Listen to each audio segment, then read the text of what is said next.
At some point in the last decade, everything became about trans people. And I wanted to know why. So 2 years ago, when I began making this video, I knew things were bad. Stop the harm! Stop the harm! Transgenderism must be eradicated from public life entirely. But it's so much worse than I thought. We've interviewed Craig's family recently. They say that the therapy you did with him as a child led directly to his suicide as an adult. What do you say about that? I didn't know that. That's too bad. The more I dug, the worse it got. I want to make you understand what I'm getting at. Now take your clothes off. What I found was lies, abuse, and conspiracies. Decades of studies built upon vulnerable children. Every single part of trans research is rotten. And it all starts with this question. Why are people transgender? In 1990, there were 4 recorded cases of transgender kids in the UK. In 2021, there were more than 5,000. But this video isn't about that question. It's about the people who try to answer it.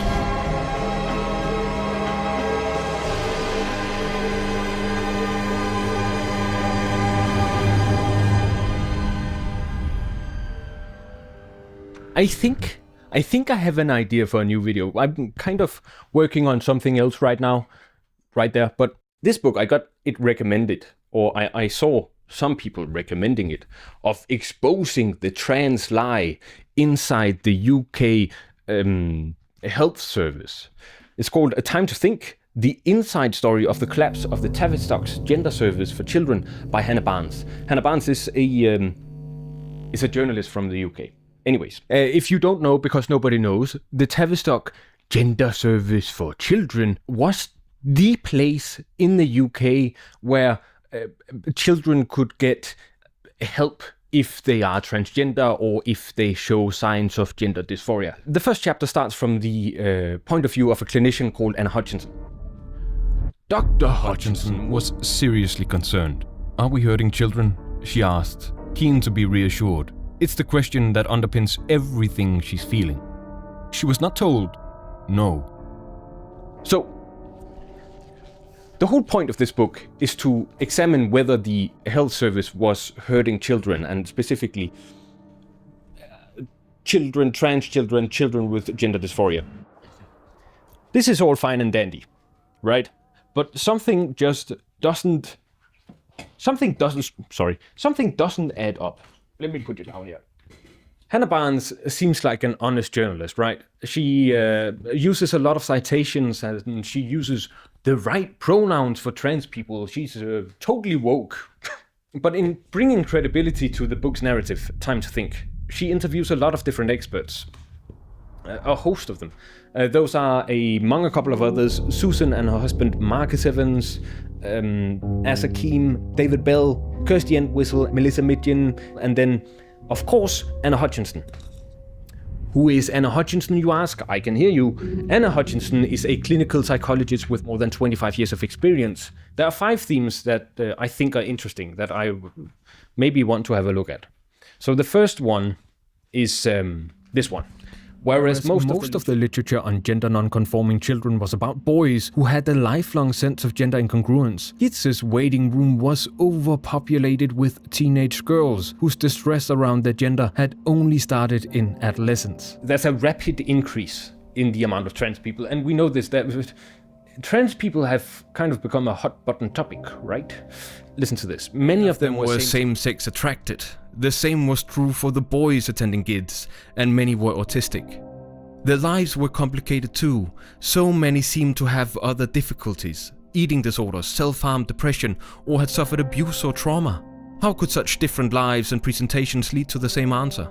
Puberty blockers. There's this rapid increase. There's so many more kids coming into this service. Most of them are autistic, or they're complex in some way, and they are very vulnerable. Hannah Barnes keeps saying that these are vulnerable children, and they get puberty blockers. And puberty blockers, by the way, is described as something pretty horrific. They're called extreme medical intervention in the first couple of pages. And listen to this. While there are studies that describe the self-reported high satisfaction of young people and their families of being on puberty blockers and some improvement in mental health, others suggest there is evidence that puberty blocker use can lead to changes in sexuality and sexual function, poor bone health, stunted height, low mood, tumor-like masses in the brain, and for those treated early enough to continue on to cross-sex hormones, almost certain infertility. Maybe they make these children happier, but she also writes, many studies claim to show the benefits of puberty blockers to mental health, but these have all been heavily critiqued and shown to have significant methodological flaws. Okay, Anna Hutchinson, the clinician from before, asks, what if it's not right to put young people, 10-year-olds, on puberty blockers? It is mad, was the reply. So, why do it? I don't get it. If it's so bad. One thing is trans people going through the whole puberty blocker ordeal, but what if they aren't trans? We know that not all young people who identify as trans go on to live as trans adults, Hutchinson says. These studies are small and imperfect with methodological flaws, but according to the NHS showed that in prepubertal children, mainly boys, the dysphoria persisted into adulthood for only 6 to 23% of cases. Boys in these studies were more likely to identify as gay in adulthood than as transgender. According to the 5th edition of the American Psychiatric Association's Diagnostic and Statistical Manual of Mental Disorders, known as the DSM-5, rates of childhood gender dysphoria continuing into adolescence or adulthood range from 2 to 30% for males and 12 to 50% in females. There's a rapid increase in the amount of children. A lot of these children are autistic, and they're complex somehow, and they all get puberty blockers, but puberty blockers are bad, and maybe they aren't trans. It's like, I don't know, those 5 things shouldn't be that hard to look into. Rapid increase, autism, complexity, puberty blockers, and detransition. Should be a small quippy video. This video has taken up my day, every day, for the last 2 years. It has taken up my weekends, it has made me drop out of university, it has made me stay in a low-paying, dead-end job only because it was the only way I could keep focus on this. But every time I thought I finally reached the end, every time I thought I finally understood the inner workings of this thing, I always managed to turn a corner only to find that I had really only seen the first floor, that there are levels to this, that the network looped back upon itself, that really everything I thought I understood or knew was only partly true or an outright lie. I'm not a journalist and I don't even have enough subscribers to make money off of this video, but I'm extremely obsessive. Then again, I'm not a perfectionist. There are more things I haven't managed to fit into this way too long video, and there's even more I don't fully understand yet. It's not done, but you know, I am. And that's okay. You know, I've been wrong for a long time. Gender, feminism, economics. On one hand, I didn't understand, but on the other hand, I don't think I wanted to understand just how wrong I can be. And then I went to therapy that one time and realized, hey, being wrong is okay, but staying wrong, however, hurts not only me, but in turn makes me hurt the people around me. I know I was wrong, and it hurts to accept that you're wrong. But if you want to get better, you have to accept it. All of this is just to say, if you watch the whole video and disagree with everything I'm saying, then you're wrong. Now you may think I'm this or that, but just close down the video, be angry, and come back later, okay? I just want to read you the last 3 sentences of the opening chapter of Time to Think, which I think sums up my approach to this.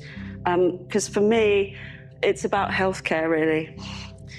And how so many people sat back, watched, and did nothing. It takes Hannah Barnes 500 pages and 902 sources to conclude that, yes, they were hurting children. And on this, we agree. I also think children are being hurt. But how they're being hurt, or pretty much everything else, no, I do not agree with Barnes. Look, Hannah Barnes is so wrong that trying to retrace her steps has led me to question, well, pretty much everything I thought I knew. How do I know Barnes and this book is wrong? Well, there are two ways of going about it. You could read through all her sources, through the decades of research, court documents, counter-arguments, sociological and scientific advancements, political movements, leaks, corruption, and motives. All my sources are linked right here and in a separate document in the description. You could do that. Or, you could just listen to trans people. And to any trans person watching, you don't need me to tell you that you have a right to exist. You deserve love and kindness, but you don't need me to tell you that. And if you're trans, I'll warn you, there's very little kindness in what I'm going to show. So, all in all, let me show you what happened when I looked into those 5 small things. Rapid onset of possible transness, autism, complexity, puberty blockers, and desistance. But first, we're gonna have to lay out some fundamentals just so we don't accidentally misunderstand each other. Chapter 2: Transphobia. In the summer of 2019, Kirsty Entwistle published an open letter to the director of the Tavistock Clinic, Polly Carmichael. Kirsty Entwistle is one of the people who Hannah Barnes interviews in A Time to Think. Entwistle had begun her work with the Tavistock Clinic in October of 2017. She lasted exactly 1 year. The open letter is a little superficial. She herself admits that she was a little naive about the whole gender stuff when she started working there, but what's interesting is not really her professional worries, it's the same stuff about puberty blockers and complexity and detransition that I'll go over in a bit. The interesting part is her personal worries. She mentioned how she has continued To follow transgender issues online, and one of the things I felt concerned about is seeing the bullying and intimidation for those people who raise valid concerns. and how she urges the director to look up stories of detransitioners. It's very clear that she's afraid, honestly. Afraid of what might happen to those children she oversaw, afraid of the reaction she'll get when she publishes the letter, and that she'll be ignored and labeled a transphobe. Kirsty Entwistle mentions transphobia 14 times throughout her letter. One of the major themes in Hannah Barnes' book, aside from the whole vulnerable children thing, is how quickly the Tavistock had to expand. There wasn't enough time to think. I mean, obviously time to think is the rationale for the blocker, but it was also that it was there was no time to think for any of these clinicians either. Whenever a clinician wanted to explore other options, they were disincentivized to do so. Whenever someone tried to think critically instead of accepting a child's gender and version of events, they were shut down. Whenever someone was raising valid concerns about the child or gender ideology in general, they were called a transphobe. Because that is what these concerns were. Not transphobia, safeguarding and clinical concerns. But neither Hannah Barnes nor Kirsty Entwistle ever define what transphobia is. It just kind of sounds bad.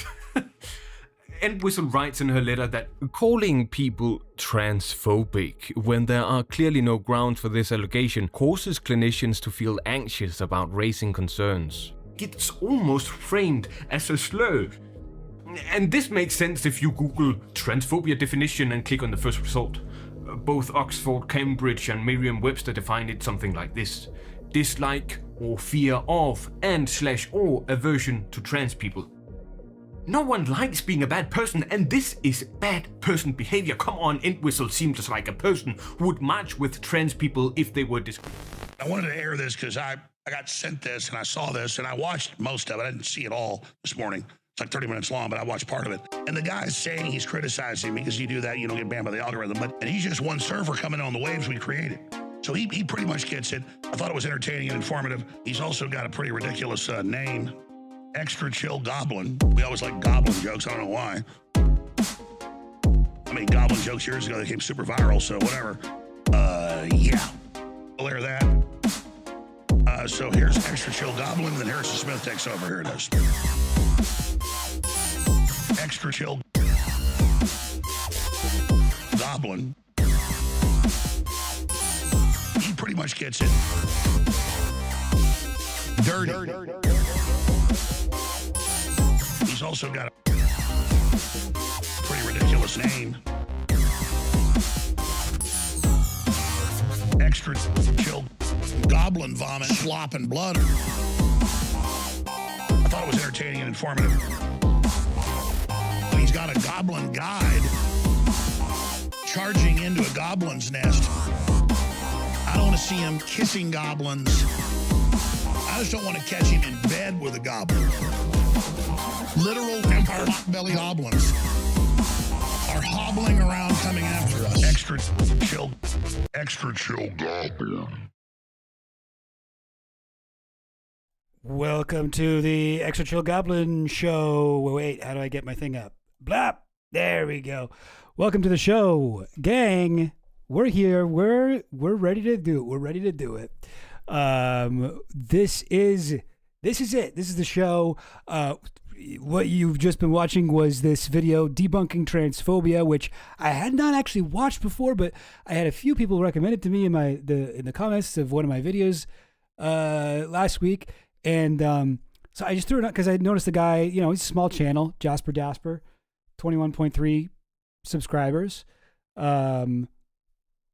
That's small. Like that's not enough to be making a living off of YouTube, I have a channel with, what is it, like 50,000 subscribers, and that's not enough to make a living off of YouTube.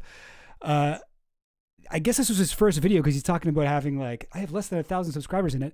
Holy shit, this is really fucking good. This is really good video. It is 5 hours long. It is a 5 hour long video. Somebody was pointing out. Yeah. Sorry, JasperDasper, for pausing it right here. But goddamn, this is it's so slick. I don't know what his background is. Maybe he was told. I have no idea. I don't know JasperDasper at all, but I'm guessing maybe he did editing for other YouTube channels before he made this.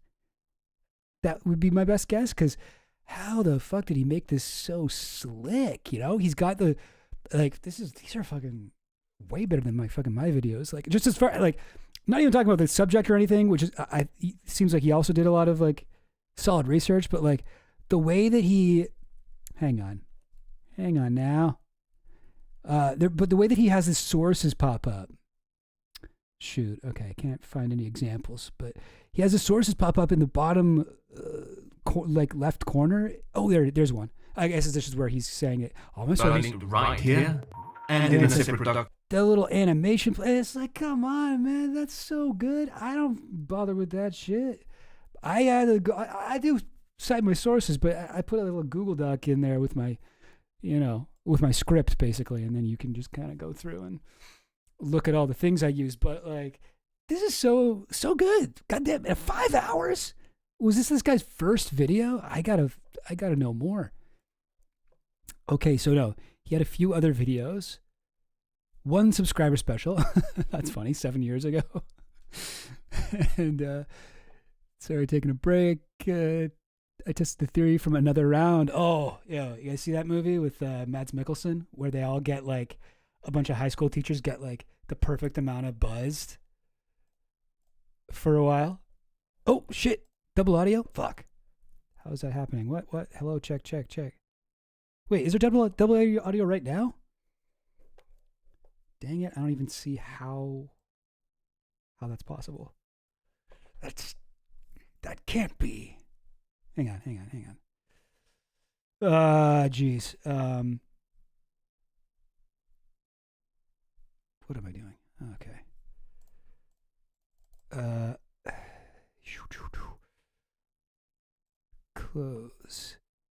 Double audio on videos. Oh, it was when I was playing the vid? Oh, damn. Okay. All right. So it was the entire time for the intro? That was... It was double audio? Dang. Okay. Whoops. I got to pay attention to the chat more. Okay, so it's just videos. That I can deal with. Hang on, let's go back. I do want to watch this whole video at some point. This is like exact. I mean, I'm like jealous of this because the way he's setting it up, it's like exactly how, like whenever I make a fucking video, I always try to make it. I'm like, okay, I need to make a video that I would be able to sit down and watch as somebody with like pretty severe ADHD and like a low attention span, and like I'm a visual learner. You can't just be like talking at me. I gotta have like visual stuff popping up, and the way he's breaking it down is so clear. Like he's like, I got just 5 things. Here are the 5 things. Like, we're going to go into these 5 and we're going to do it. And it's just like, I don't know. I feel like this came out 8 months ago. I had never seen this before, but, goddamn, go give this man a sub. All right. Give him a sub sandwich, whatever sub means to you. Give him one of those things. I shouldn't say that, but, go subscribe because, this guy should be huge. This guy should be way bigger than all the fucking, slop tube channels that are making this shit. This shit. And my God, so he goes through. This is also very, very me. Like I'm saying, like with my Pizzagate video, right? It's like a 3-hour video, and I don't even really get started on like the main part of the video until like at least like I don't know, half hour, 45 minutes in. So it seems like. Here's the 5 things we're going to talk about. But first, let me explain what gender is. Like, I can so relate to this style of writing, biology. Anyway, wow. Yeah, this guy went down the rabbit hole. That'll happen. That'll happen with video essays. Damn, I wonder what he's working on right now. Yeah, really impressed. We only watched like 15 minutes, but yeah, I will be checking back in on this. Yeah, I got a lot of comments. I got a lot of new viewers. By the way, if you're new around here, welcome to the stream. I suppose I should talk about what's going on here. So you heard it right, okay? The Chill Goblin is now a drama channel. I put out a video last week about Flesh Simulator. And in it, I was like, I hate drama. I didn't want to talk about this. I don't want to do this. I hate this sort of stuff. But all right, people have been asking me about what I think about Flesh Simulator, and I feel like I should, draw a line in the sand a little bit and sort of tell people where I'm at or talk about it. And so here's the video. All right, what is going on with Flesh Simulator? Oh, sorry, hang on. There you go. What is going on with Flesh Simulator? The Flesh Simulator situation is crazy. Whatever. Flesh Simulator is not doing so great. Okay? Very low effort video. Didn't even make a didn't even make a obsidian board. All right? That's what I do when I'm actually putting in effort. Yeah. Gossip Goblin. And, I was like, this will be a one-time thing.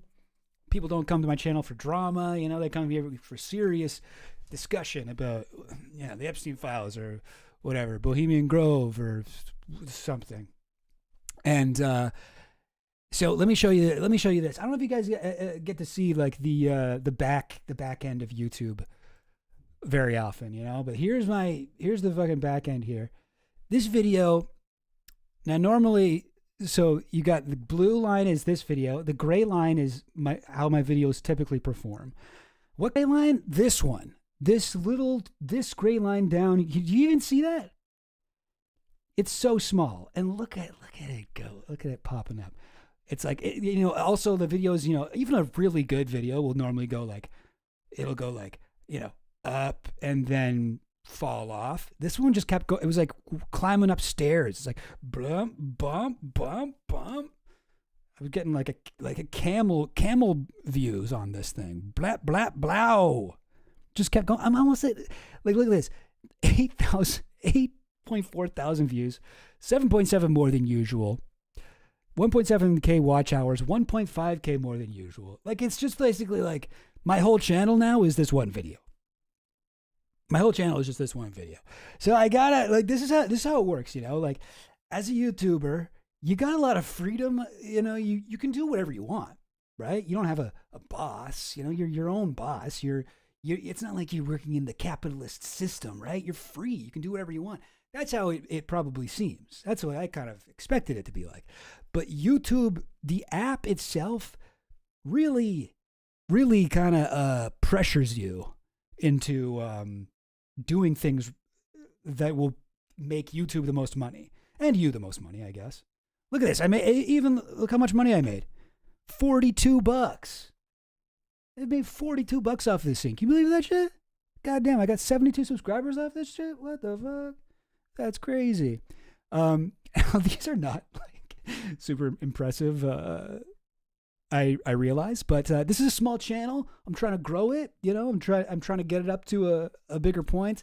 I've been, you know, working hard, pumping out these videos every week. Me and Goblin Queen's been editing and kind of helping me with the business side. She's always like, this one did well, do more of that stuff. This one did poorly. Let's avoid that kind of thing. My fiance, Goblin Queen, she has like a business degree. She has a much better head for business than me. But even I, as kind of, you know, la artsy fartsy, I just want to feel creatively fulfilled as I am. I look at this and I'm like, okay, I guess this is what I just do now. I guess this is just what I do now. Yeah, how much did the Pizzagate video make? I guess I can show you guys. That one was my best performing video ever. That's on my other channel. I get a lot more views. I can show you. I just want, you know what? Shoot. I wouldn't be able to show you right now because I'd have to log into my other channel. And right now I'm streaming on this one. I mean, I guess I could do it on Firefox or something. Whatever. Who cares? I forget exactly how much I made, but it was quite a bit because I dropped my, hopefully this is interesting to some people. We'll get to the drama. Don't worry. Stay tuned. I do have a bunch of drama to go over today. Right now, I'm just talking, this is the fucking, I don't know, inside baseball, whatever stuff that I'm talking about. But I did really well with my Pizzagate video because I released it at the beginning of December. If you ever get into YouTube and you have a big video that you're pretty sure is going to do well, drop it in December. Try to drop it in December because that's the month you get paid like double. The ad views are worth about twice as much. I'm not exactly sure why, but it's like, I think a lot of companies, you know, it's the end of the year, maybe they have to get rid of their marketing budget. So just more money's poured into YouTube ads in that month. Maybe more people are on Christmas vacation. Maybe more people are, I don't know, whatever. But like, yeah, you'll notice the one that like the you know, usually I guess the last week even of the year, a bunch of channels will drop like big videos and it'll be like, you know, we're eating well tonight. We've got all this amazing YouTube content, but especially video essays. Video essays kind of, I think, because there's so much work to do, like you can really make a lot of money if you do it right, if you release it the right time of the year. Anyway, is that interesting? But yeah, it's so annoying because like I mean, I thought it would do okay. I have noticed that whenever I put another YouTuber in a thumbnail, the videos do well. And sometimes I've done that in like ways that I feel is kind of sleazy, but whatever. Like one of my early big videos was one with ContraPoints in the thumbnail. People really wanted to click on that one. But yeah, I don't know. It's tough because you can easily see, right, how trying to chase the algorithm, like we're just trying to survive, we're trying to make money, we're trying to like make this a viable career. And YouTube will tell you.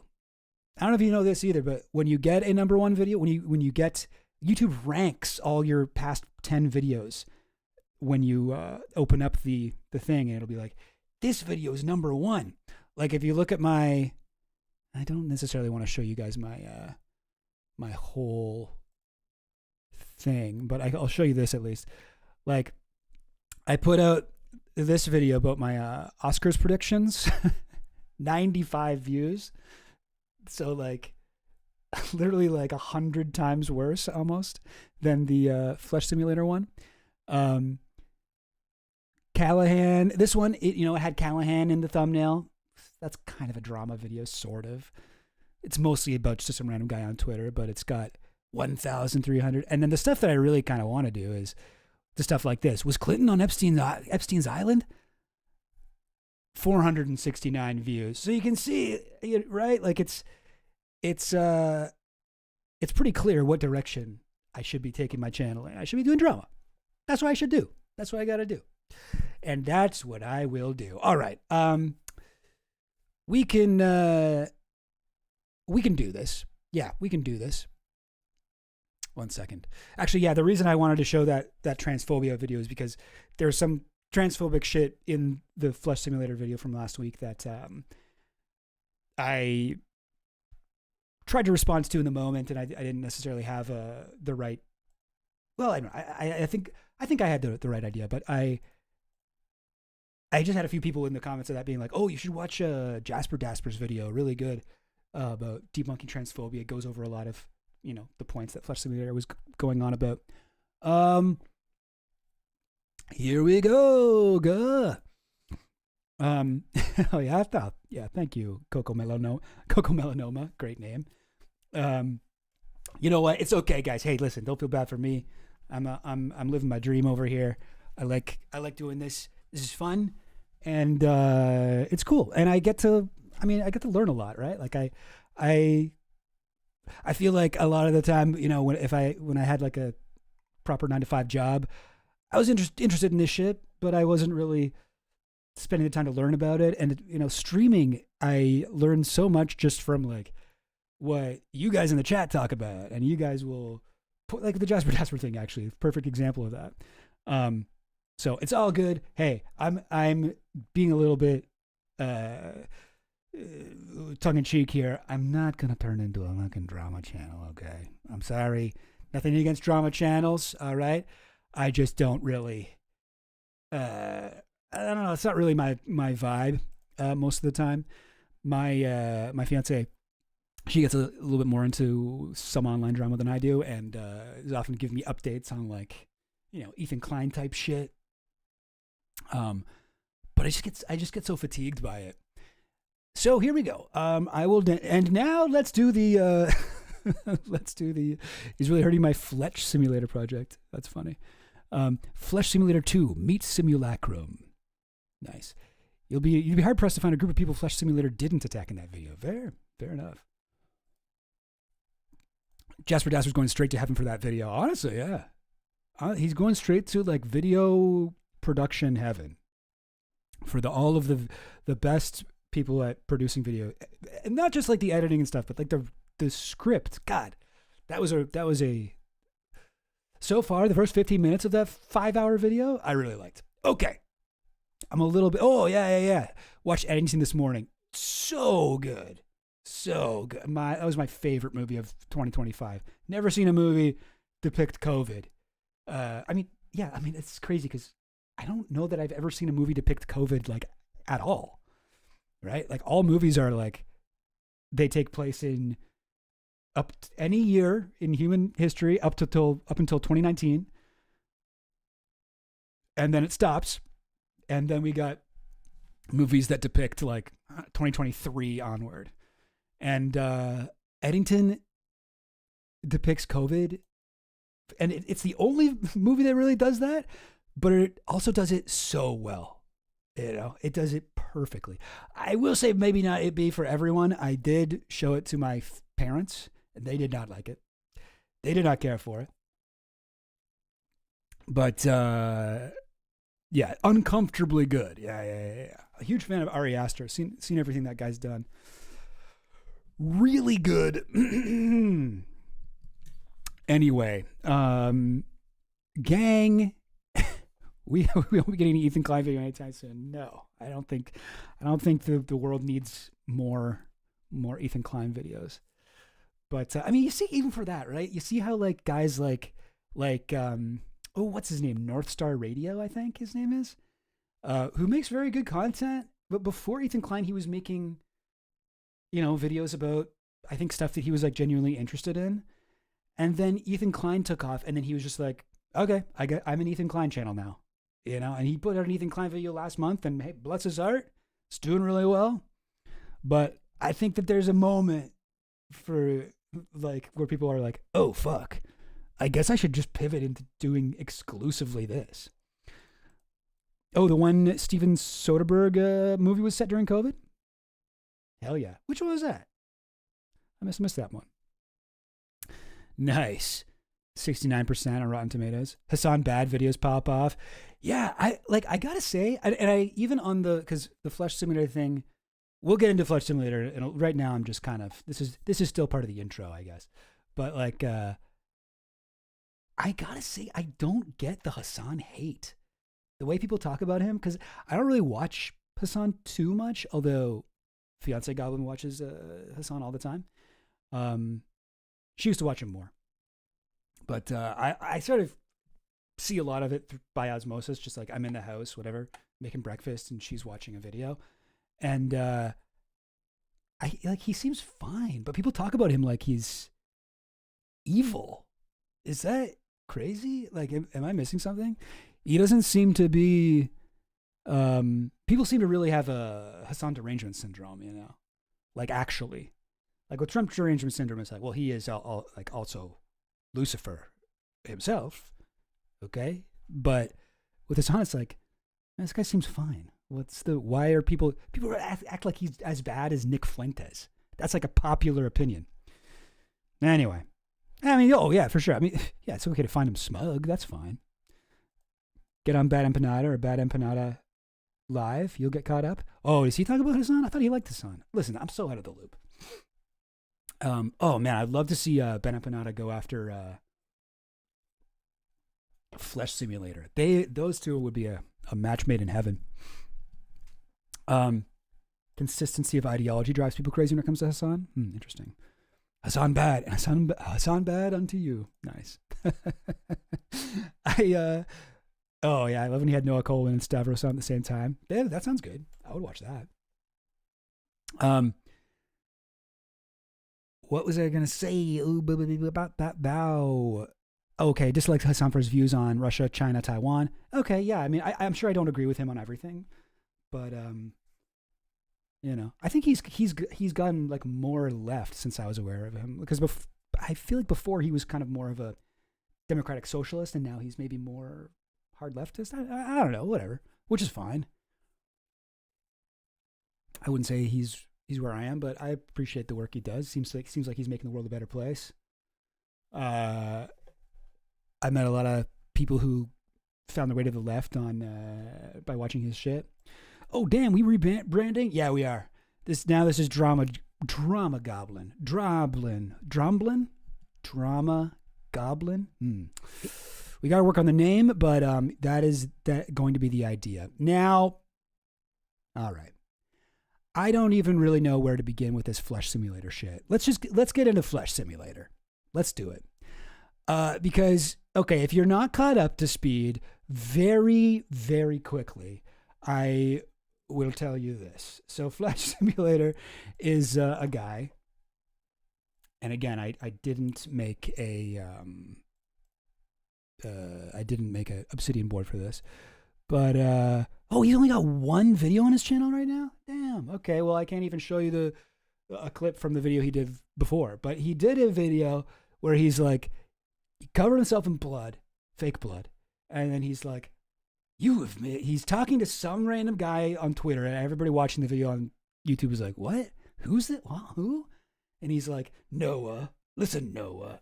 You've made a mistake meddling with my plans.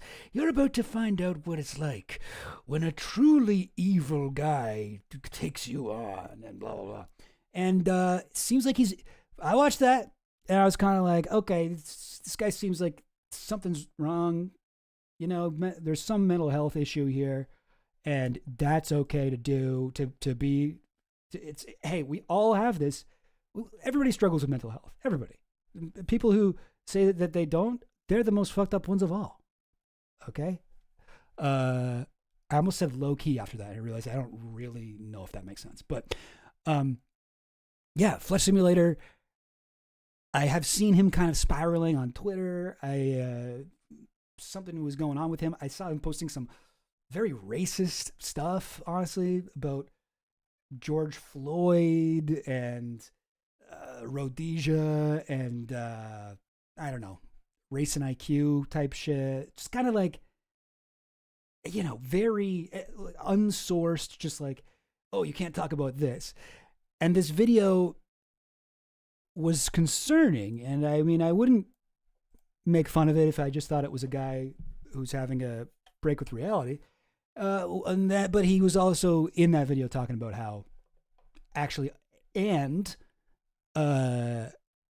he's like, the left, you can't talk about certain things. And he listed a whole list of things that you can't talk about. And again, it was just like, oh, so you're like, you hate black people and trans people and gay men, you know?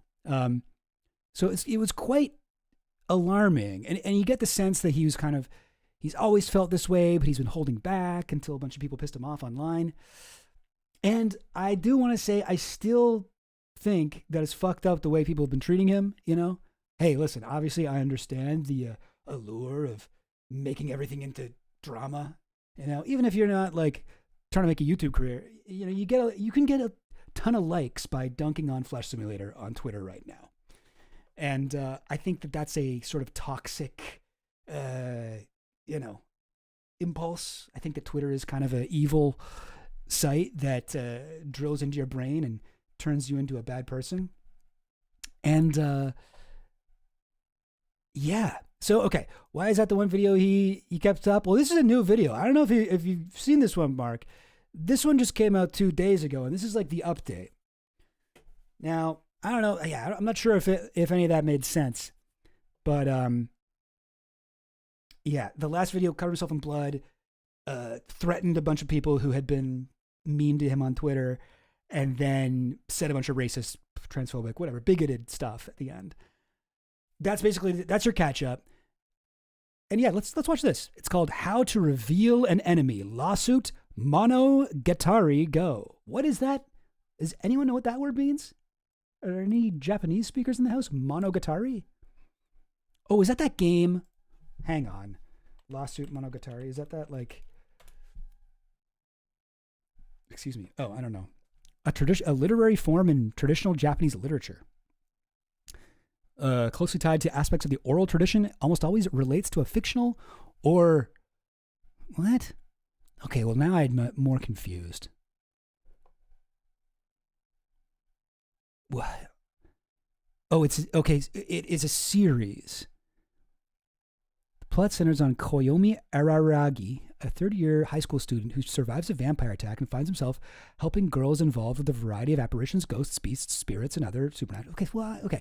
I feel like I'm not going to understand what he means by reading this, so I'm just going to call it as a loss. But if anybody has any idea what the hell Lawsuit Monogatari means, let me know. All right. So,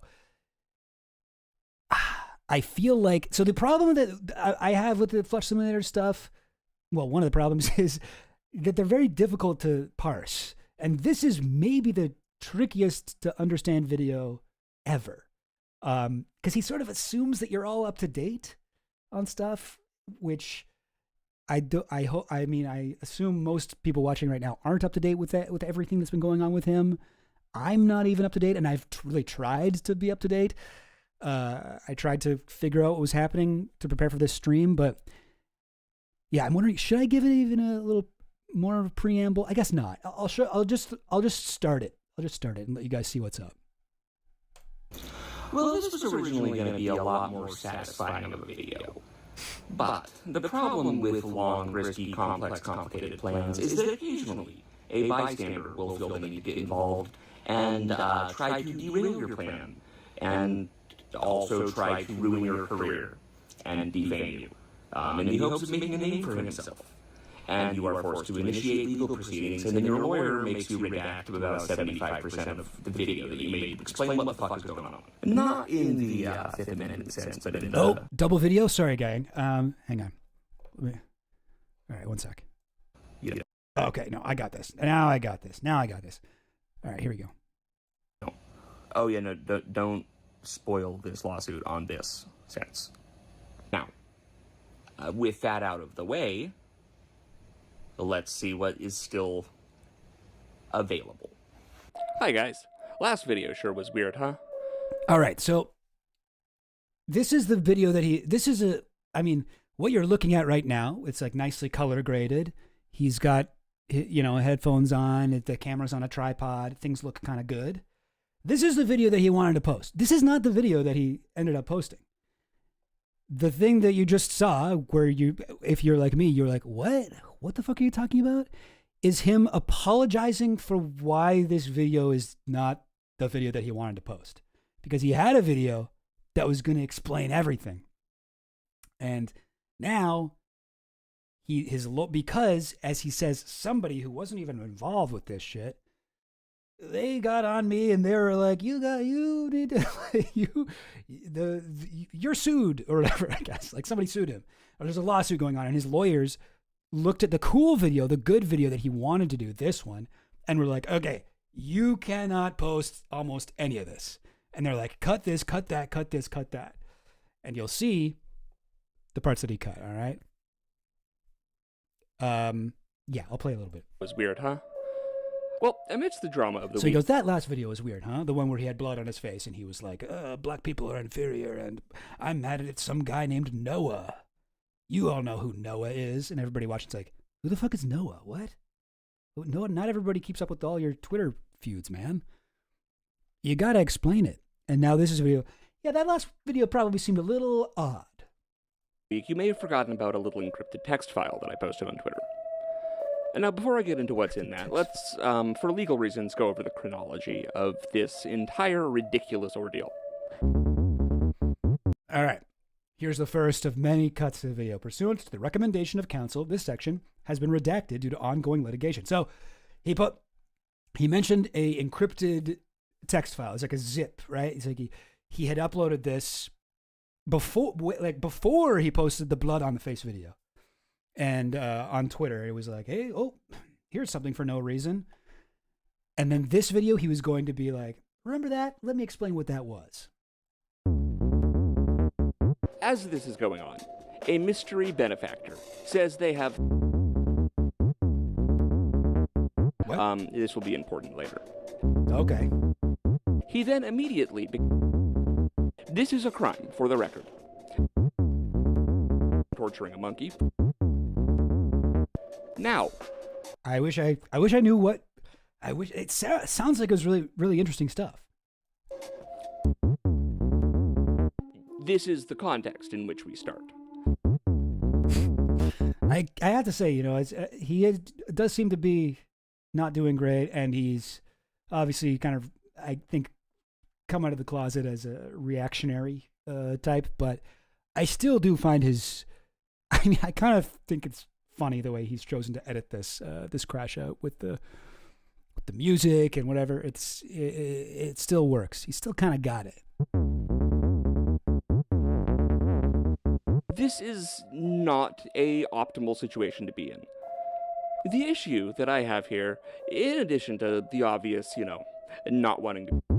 Who is the group that has been... That sure is odd. It's not just an individual, it's apparently a group. So, what's the plan? Okay, so it's not just an individual, it's a group. So he's not just mad at one guy. He's not mad at Noah, the guy that he was going off at in the first one. He's mad at there's a mysterious cabal, it sounds like. Coco Melanoma, low-key kind of false flaggy edit. All right. The plan is the parlay. Now, it's something to remember.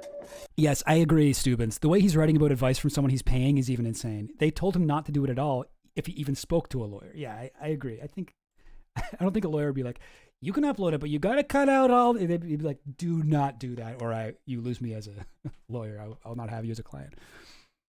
But okay, no, you'll see why he had to post this. Is that people always wind up getting sloppy and make mistakes when they think they're winning. The way to do this is the parlay, as I call it. Remember the encrypted text file that I uploaded? Okay, so here's where he gets into it, right? The encrypted text file. Well, this is basically a point-by-point prediction from several days in the past of how this thing was going to play out, all right? Now, because this is a very strange and high-risk and complicated and convoluted plan, I needed a way to, in the future, you have sort of a time-stamped way to go back and prove to people that, no, I do, in fact, know what I was doing. So what do? I upload an encrypted zip file to Twitter. It contains the text file you will be reading shortly. I buy some fake blood. I go on Squarespace and I buy the domain live for reasons that we'll get to later. Now, if you're following along at home. If you're following along at home, all right, so let me just go quickly, just in case you guys didn't catch that. He's saying that you know that video we all saw where we were like, oh, Flesh Simulator has lost his mind, where he's covered himself in blood, fake blood. He did that on purpose. He wanted you to think he was crazy. He not only was he doing like a 4D chess move here that we were all too dumb to see. He actually he called his shot like fucking Babe Ruth or somebody. Like you're playing pool, you're like, oh, whatever, 8-ball corner pocket. I don't really know how pool works, but I'm pretty sure that's how it goes. Like he did that with this encrypted text file that he uploaded before all this, where he was like, here's my fucking plan and I will reveal. And like, you know, everything else aside, like I'm kind of invested in the drama. And when I first watched this, I was like, what? That's really great. That's crazy. I mean, like not even in a bad way. I've not ever seen anyone do this. This is nuts to have the foresight to be like, I'm going to be a little bit cringe for a while, but let me pre-post this so people know that I wasn't actually doing that on purpose. That's crazy. I shouldn't use the word crazy for that. I don't know. I thought that was like, that's kind of interesting. That's kind of cool, I guess, for lack of a better word. Let's keep going. So far. And you want to go download that. The password is all. And that's where he lost me. He's like, and I can't give you the password. I cannot give you the password. Lowercase, no spaces. Let's go through my predictions of how this whole debacle. And I think he even says on that, yeah. So it's the usual pursuant to the recommendation of counsel, yada, yada, yada. Yes, I know it defeats the point, but this was not how I planned on this part going. All lowercase, no spaces. Let's go through my predictions of how this whole debacle would play out. Uploaded days and days ago. Why would you buy fake blood? Your body makes it for free. True. Life hack. For all you horror film aspiring directors. Go. Check. Lie. So, okay, so we've got, all right, now this. Uploaded days and days ago. Sorry, hang on. Here. Pursuant to the recommendation, so he's cut one of the things, but we can see this at the bottom. Post like Sephiroth. Who's that? I don't know. I'm not enough of a nerd to know these things. Who's Sephiroth? Is that an anime villain? Literally, like when I watched Sephiroth. Okay, yeah. Final Fantasy, the main antagonist of Final Fantasy. That's funny because like when I watched it, I was like, he's talking like when I watched the Bloodface video, I was like, he's talking like an anime villain or something. No, he was doing that on purpose. He meant to do that. Final Fantasy. Why do they call it Final Fantasy if there's like 14 of them? Huh? Has anyone made that joke before? Yeah. All right. Well, I believe my computer is, there we go. Okay.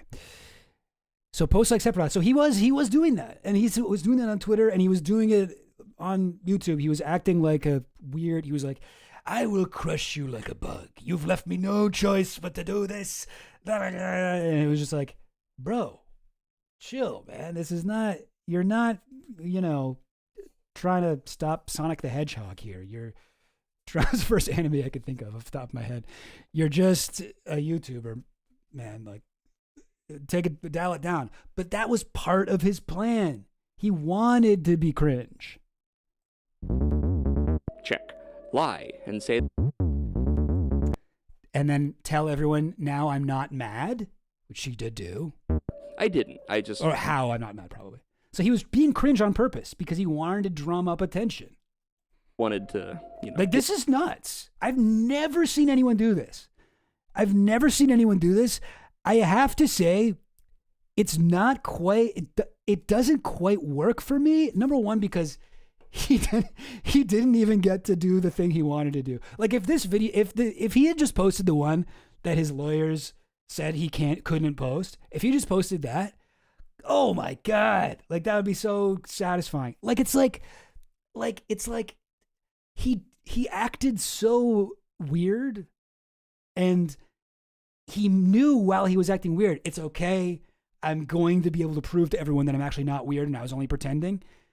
But now he can't even do that. He can't even, you know, we don't even really, it's all fucking cut up, you know? It's like for some reason, you think it would be advantageous for you to like shit your pants in front of your whole school, right?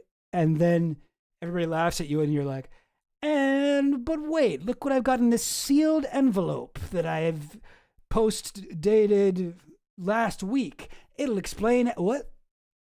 Oh, I'm not allowed to show anyone this? Oh, but okay, but I didn't shit my pants, okay? It was fake. Like, it's like, oh God, I feel for him, because it's like, it's brutal. It's so brutal. I cannot, if this was me, and I don't think I would, I mean, you know, maybe I'm enough of a, whatever, drama queen to want to do something like this, but I just don't think I would even think of this stuff. I just can only imagine how upset I would be. So like at the beginning, right, when he's like, the part when he's just filming himself on his phone, and it's not all like, doesn't have all the nice color grading and stuff. This is a guy who's so pissed off and being like, fuck, okay, like this is all I can show you guys, but I really hope that it would not go like this. Anyway, all right, let's continue. Because he's gonna, he does explain a little bit of what happened. Get this out there. Hassan fanboys pile on and start... Okay, hang on. I think I messed up something. So far. And you want to go download that. The password is... Oh, no, okay. Get this out there. Hassan fanboys pile so on. This was part of his plan. Hassan fanboys pile on and start doxing me once they something. Lol cow out. Now, I do know what the word lol cow means. I don't know if this originated on 4chan or Kiwi Farms or something like that, but essentially it makes sense as a phrase. Somebody who acts so cringe online that they are a lol cow and can be milked for lols. It's somebody who feeds the trolls. Somebody who can be reliably, somebody who can be relied upon to react in an over-the-top and cringe way anytime somebody provokes them. So places like Kiwi Farms will keep a list, a Rolodex of people, online people who do not know better than to just shut the fuck up and not engage with the people who are trolling them. And I think Flesh Simulator had some idea of what, Chris Chan is the platonic ideal of such a person. It's a fucked up thing. You kind of got to be a little bit of a psychopath to, be provoking people like this. But yes, that's what the term means. So he's lol cow out for him means I will be extremely cringe and I will react badly. Every time people provoke me, which he was doing. Which, to be fair, he had been doing for a while, for like at least a month before he posted this encrypted document. But still, he was, according to this, he was doing it on purpose. On and start doxing. Stop posting to make them think they bullied me off Twitter. I'm not sure if he ever did that.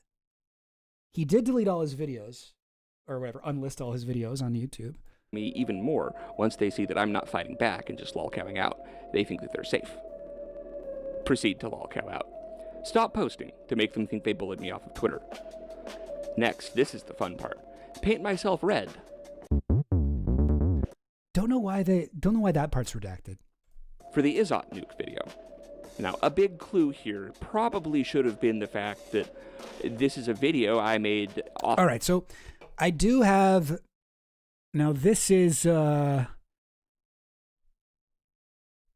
this. So I believe this is Noah. This is Noah that he's talking about, the person that he hates the most, Maoist landlord. This person says, "Did you know that you can unencrypt a zip file if you have 12-bit bytes or bits, I guess, of known plain text from inside it?" 12 bits? That can't be right.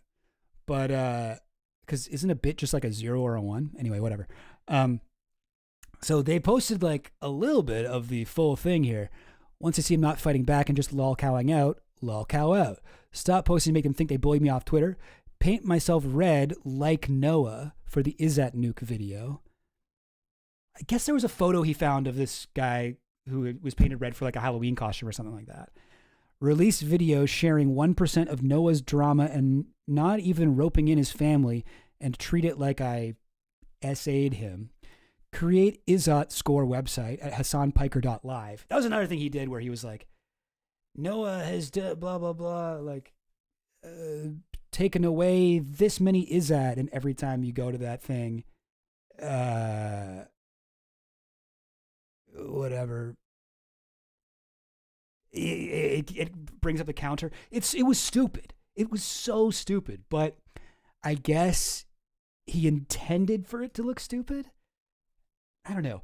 Noah and his homies start acting exactly like how I did. Sephiroth posting empty threats, saying they're not mad, etc.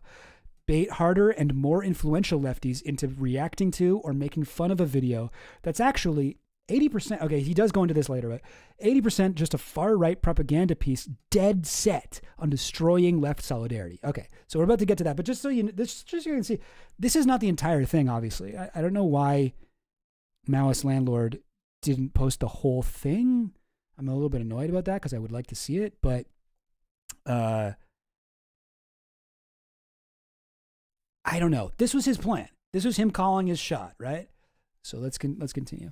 Ostensibly going after Hassan Piker, named after the infamously ineffective Content Nuke video about Hassan Piker.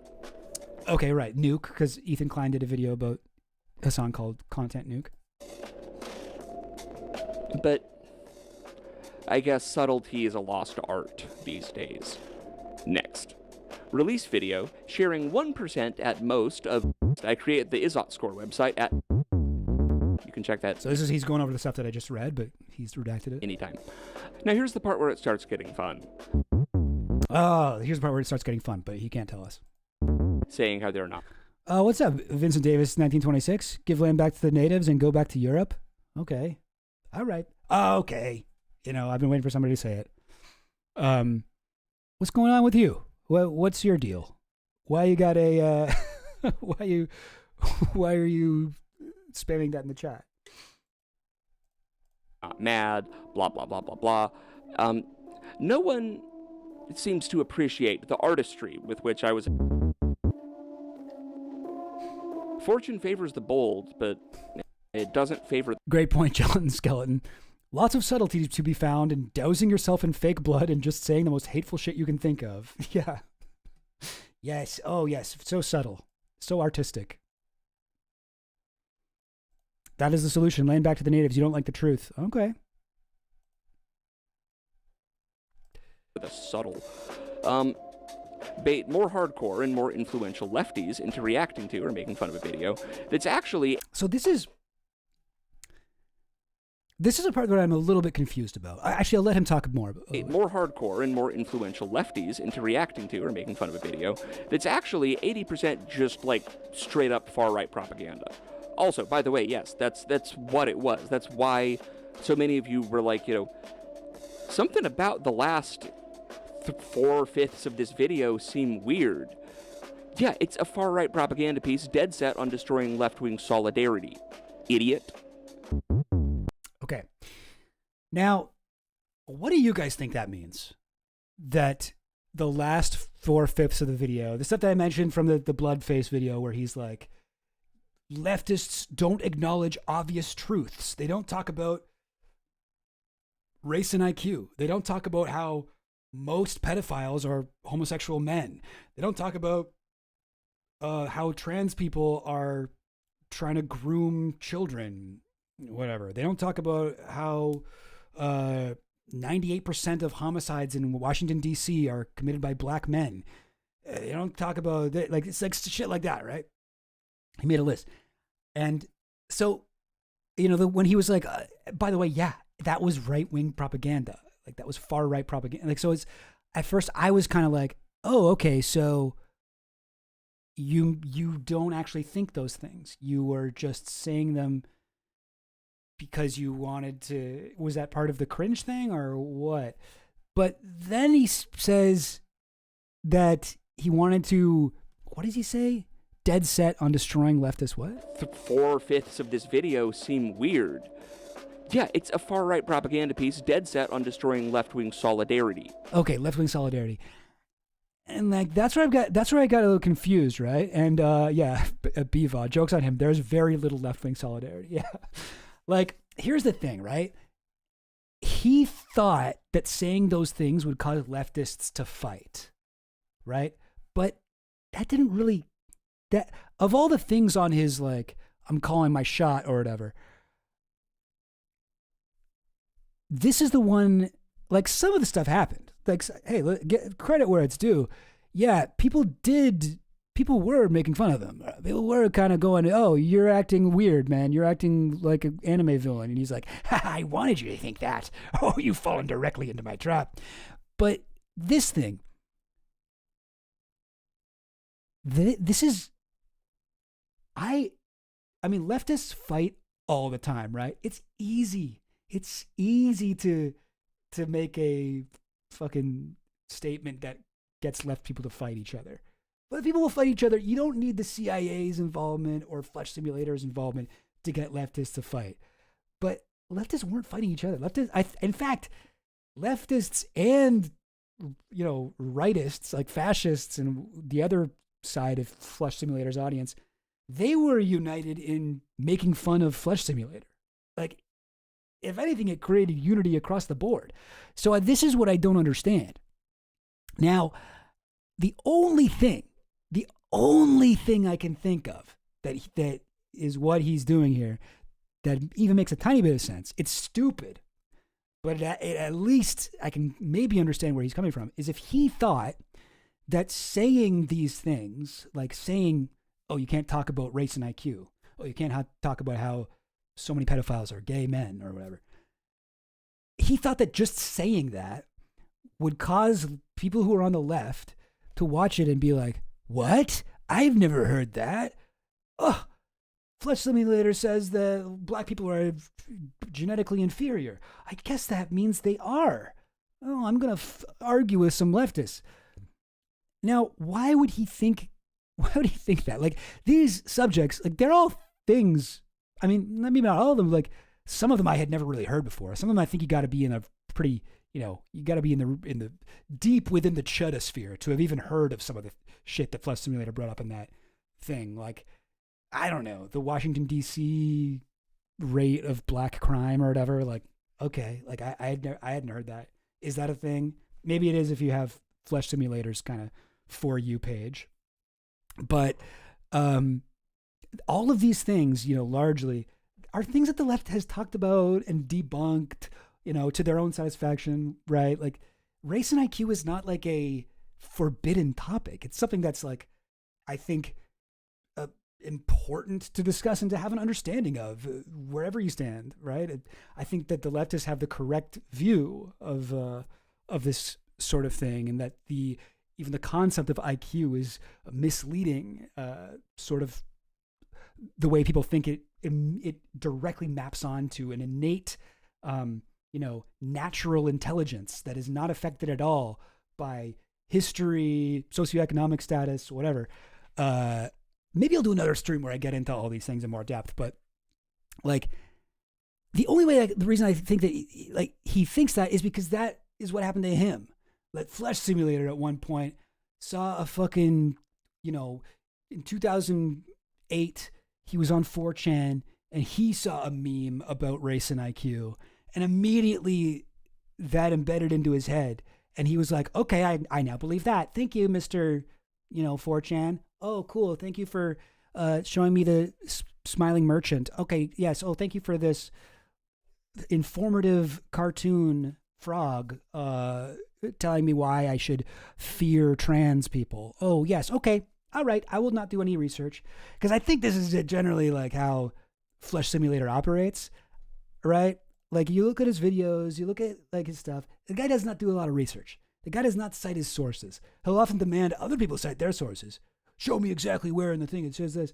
But for him, he just needs to hear it from something that he considers whatever an authority, and he'll take it down. Because in that video, he's just like spouting off, right? He's fucking covered in blood.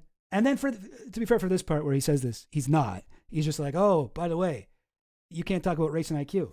And I think he thinks that everybody else is like him and are going to watch it and be like, wait, oh, race and IQ is a thing? Oh, I guess I hate my fellow leftists now. That's the only thing I can think of that makes sense. I don't know, though. If you have another idea, let me know. IQ measures your ability to benefit capitalism, not intelligence. I think that there's some truth to that, but I mean, I would say that the way people mythologize IQ is that, but that's not even true. Like, there are a lot of high IQ people who are like fucking homeless. Like, it doesn't, like, you can have a high IQ and be completely useless at your work. In fact, most of the really smart people I know are kind of fuck ups in many parts of their life. I think that that's the idea of it. And, the reason why the right is obsessed with it is that they have a mythological idea of IQ. IQ, the only thing IQ truly does measure is your ability, is how good you are at taking an IQ test. That's the only concrete thing it shows.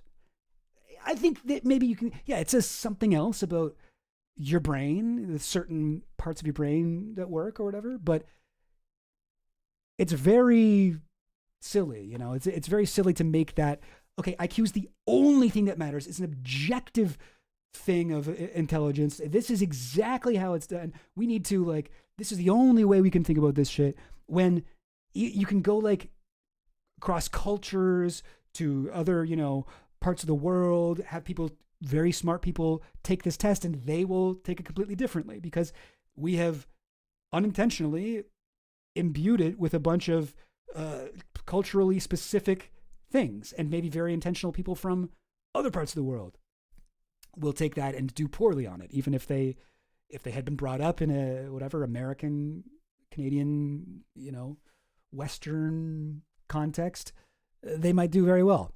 It's stupid to act like this is, they want it to be the same argument they make about gender, that it's an essential part of who you are. It's unchanging.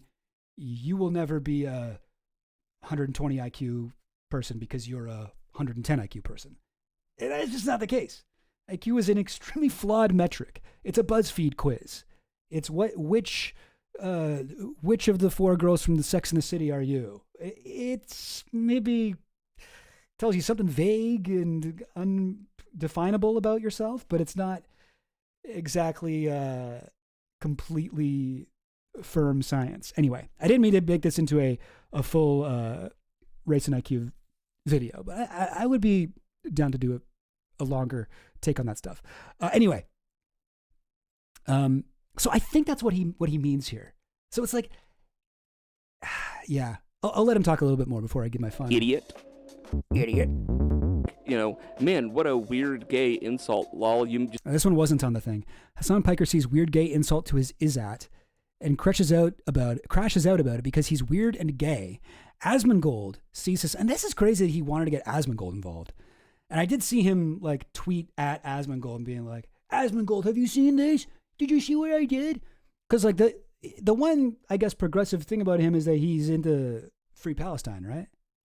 But Asmongold is like, not even just like a fucking run-of-the-mill Zionist. Asmongold is like, we should kill all Palestinians as a policy. Like, he's like, I do acknowledge it as a genocide, and I think that it's not good and it's not strong enough. Like, I think it should be worse. Yeah. Just made a downvote website and try to meme it. Oh shit. Fuck, I locked myself out. Oh no. Okay, I gotta go let the Goblin Queen in. One sec. Into the common. Why don't we watch the? Sorry. Okay, I'll be real quick. Debunking transphobia. I'll put this on. Goblin Queen. Wait, I'll be right there. Hang on. We'll keep this up. No, I do not agree with Barnes. We're about 15 minutes in. Slow. All right, hang on. We got. And this makes sense if you Google transphobia definition and click on the first result. Both Oxford, Cambridge, and Merriam-Webster define it something like this: dislike or fear of and/or aversion to trans people. No one likes being a bad person, and this is bad person behavior. Come on, Entwistle seems like a person who would march with trans people if they were discriminated against. I fundamentally disagree with Oxford's and Cambridge's and Merriam-Webster's definition. Stick with me for a bit here, okay? Let's say hypothetically that a child is born. A doctor inspects them and finds evidence suggesting the existence of external genitalia. Penis. The doctor yells out, "It's a boy!" and the amorphous child ceases to exist and transforms into a boy. Nothing has changed, but everything has changed. When the boy grows up, he might like the idea of being a man. Cool. Maybe he doesn't really think about it. Also cool. If that's the case, he would go under the definition of cisgender or just cis. That means that the gender he was assigned at birth, boy, matches the one he identifies with, man. But maybe the boy doesn't like the idea of being a man. Also cool. But then they might not be a man. Then they might be transgender. So a trans woman is someone who was deemed to be a boy when they were born, but they are actually a woman. A trans man is someone who was deemed to be a girl when they were born, but they are actually a man. What if they don't feel like either a man or a woman? Well, then they're neither. Non-binary. And what does it feel like to be not a man nor a woman? Don't ask me, I don't know. The three genders. Man, woman, and prefer not to answer. By the way, some people will have you believe that cis is a slur. It's not. It might feel bad when someone tries to define who you are, or like your identity nullifies your experience. I'm going to use both cis and trans to make it easier to understand what and who I'm talking about. This would be a really bad video if I was scared of offending anyone. And like, sure, some people hate trans people. Then the original definition makes sense, but let me explain why that isn't the whole picture. All right. Was it still good? Did it keep going? All right. Gang, I'm sorry about that. Fiance Goblin legitimately locked herself out of the house. I went out to do an improv show and kind of fucked it up for herself by not having keys. But that's okay. Listen, ADHD is a serious problem, and actually, I think front door locks are ableist for not taking into account folks who forget their keys. Okay, it's a serious problem. Okay, where were we? Oh yes, how to reveal an enemy. Lawsuit Monogatari. Go Monogatari. I don't know what that. I still don't really know what that means. I guess it's like Monogatari means saga. I think I saw people saying, but all right. Let's keep going. Consciousness. It did get into the common consciousness. Next. Okay, so hang on. We gotta get that. So yes, yeah. I was saying that he appealed to Asmongold, which I thought was crazy, but he thought that Asmongold would pick it up, but I guess Asmongold didn't even like notice him. Into the common consciousness. It did get into the common consciousness. Next. Asmongold sees Hassan crashing out and getting mad at the Izzat score. Oh, the rest of the encrypted doc is in the Malice Landlord's comments? Really? From the one I was looking at before? This one? Or no?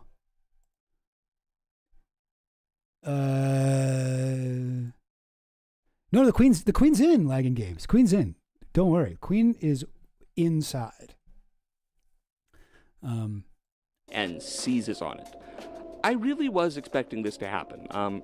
Sadly, however, it did not. This is the part that's really funny. So Jake Chinatown on Twitter is dead now. This was one that I mentioned that like Goblin Queen is more in touch with the drama world than I am, and specifically with the Ethan Klein versus Hassan stuff. She was saying how because she used to be a big fan of Ethan Klein, and like with the Israel turn, she was just like, what the fuck is wrong with this guy? And watched like every video about it and kept up with it on Twitter. And apparently this guy was big into that world too, Jake Chinatown. And Flesh Simulator was like, he deleted his account because I trolled him too hard. And Ashley saw that. She was like, no, that's Jake Chinatown just moved to a different account. He always does that. He's constantly doing that. Apparently so Flesh Simulator's trying to take credit for it. Apparently Jake Chinatown, his account got deleted because he posted an AI video of Elon Musk hanging himself. So that seems intense. I don't know. But I guess it was unrelated to the Flesh Simulator thing. So Jake Chinatown on Twitter is dead now. But his last post before he got sent to the glue factory upstate was this. Okay. I'm also not even 200 pounds, let alone 300, and I don't know if I've ever even spoken to an e-girl, but I certainly have never blackmailed one. Lol. So I guess somebody was saying that he was 300 pounds and blackmailed an e-girl? And then this was the last point in his thing. Asmongold viewers start brigading Jake Chinatown, who isn't 300 pounds, but is absolutely an e-girl sextortionist. What? But that doesn't seems like he was sort of saying that he wasn't that, and now I don't get what point he's trying to make here. And Jake Chinatown is like back on Twitter being like, what? That was not what happened. So I don't know. Glue factory upstate was this. And finally, Hassan gets A-logged about his Izzat and employing an alt-right sex creep. What's A-logged mean? That's like somebody making deceptive clips of you, I think. A-log? A-log. Oh, it's a Norwegian musical duo. Cool. Let's say A-logged. A-logging, a term used to describe one expressing disproportionate levels of hatred for someone, often including wishing them physical harm, usually for perceived crimes they are guilty of. Oh, that's not what I thought it meant at all. Anthony Legato is A-logging Chris when he said what Saddam did in the Gulf War was potatoes to what Chris has done. A term used by white knights of specific lol cows. Okay, this is probably more accurate.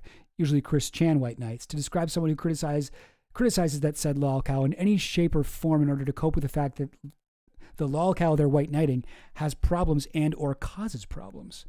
Stop A-logging, you jerk. He did nothing wrong. So it's like, I guess it means that you're being overly critical of someone who doesn't deserve that. All right. So, well, not that one. Where were we? Hassan gets A-logged about his Izzat. That certainly didn't happen. Nobody gave a fuck about the Izzat thing. This website, if you don't remember, here, I'll go to it right now. HassanPiker.live. This is the thing that he thought was going to get people to A-log Hassan. Every time you go to this site, it adds one to the counter. So 392,078 people have gone to this site. Probably a lot of people who were just confused about what it was. And Noah Strickler, that's Maoist landlord. And apparently, according to this, Noah Strickler has cost Hassan Piker this many Izzat. Izzat is I believe, an Indian concept. I don't know if it's Hindu or something, but it means like honor. So it's like, so weird. Like, here's the thing, right? It's like, if this was all part of him intentionally trying to seem cringe, I get it, but I think that he really meant this stuff, because otherwise, why would he predict that anyone would give a fuck about this? Okay, Izzat's like negative karma. Okay, great. That's a good way to describe it. Okay, so it is a Hindu thing, I suppose. Is that what I think it is? Nice. It's Izzat, innit? Oh, sorry. I don't know why your message got retracted, Slawless. That's weird. Why did that happen?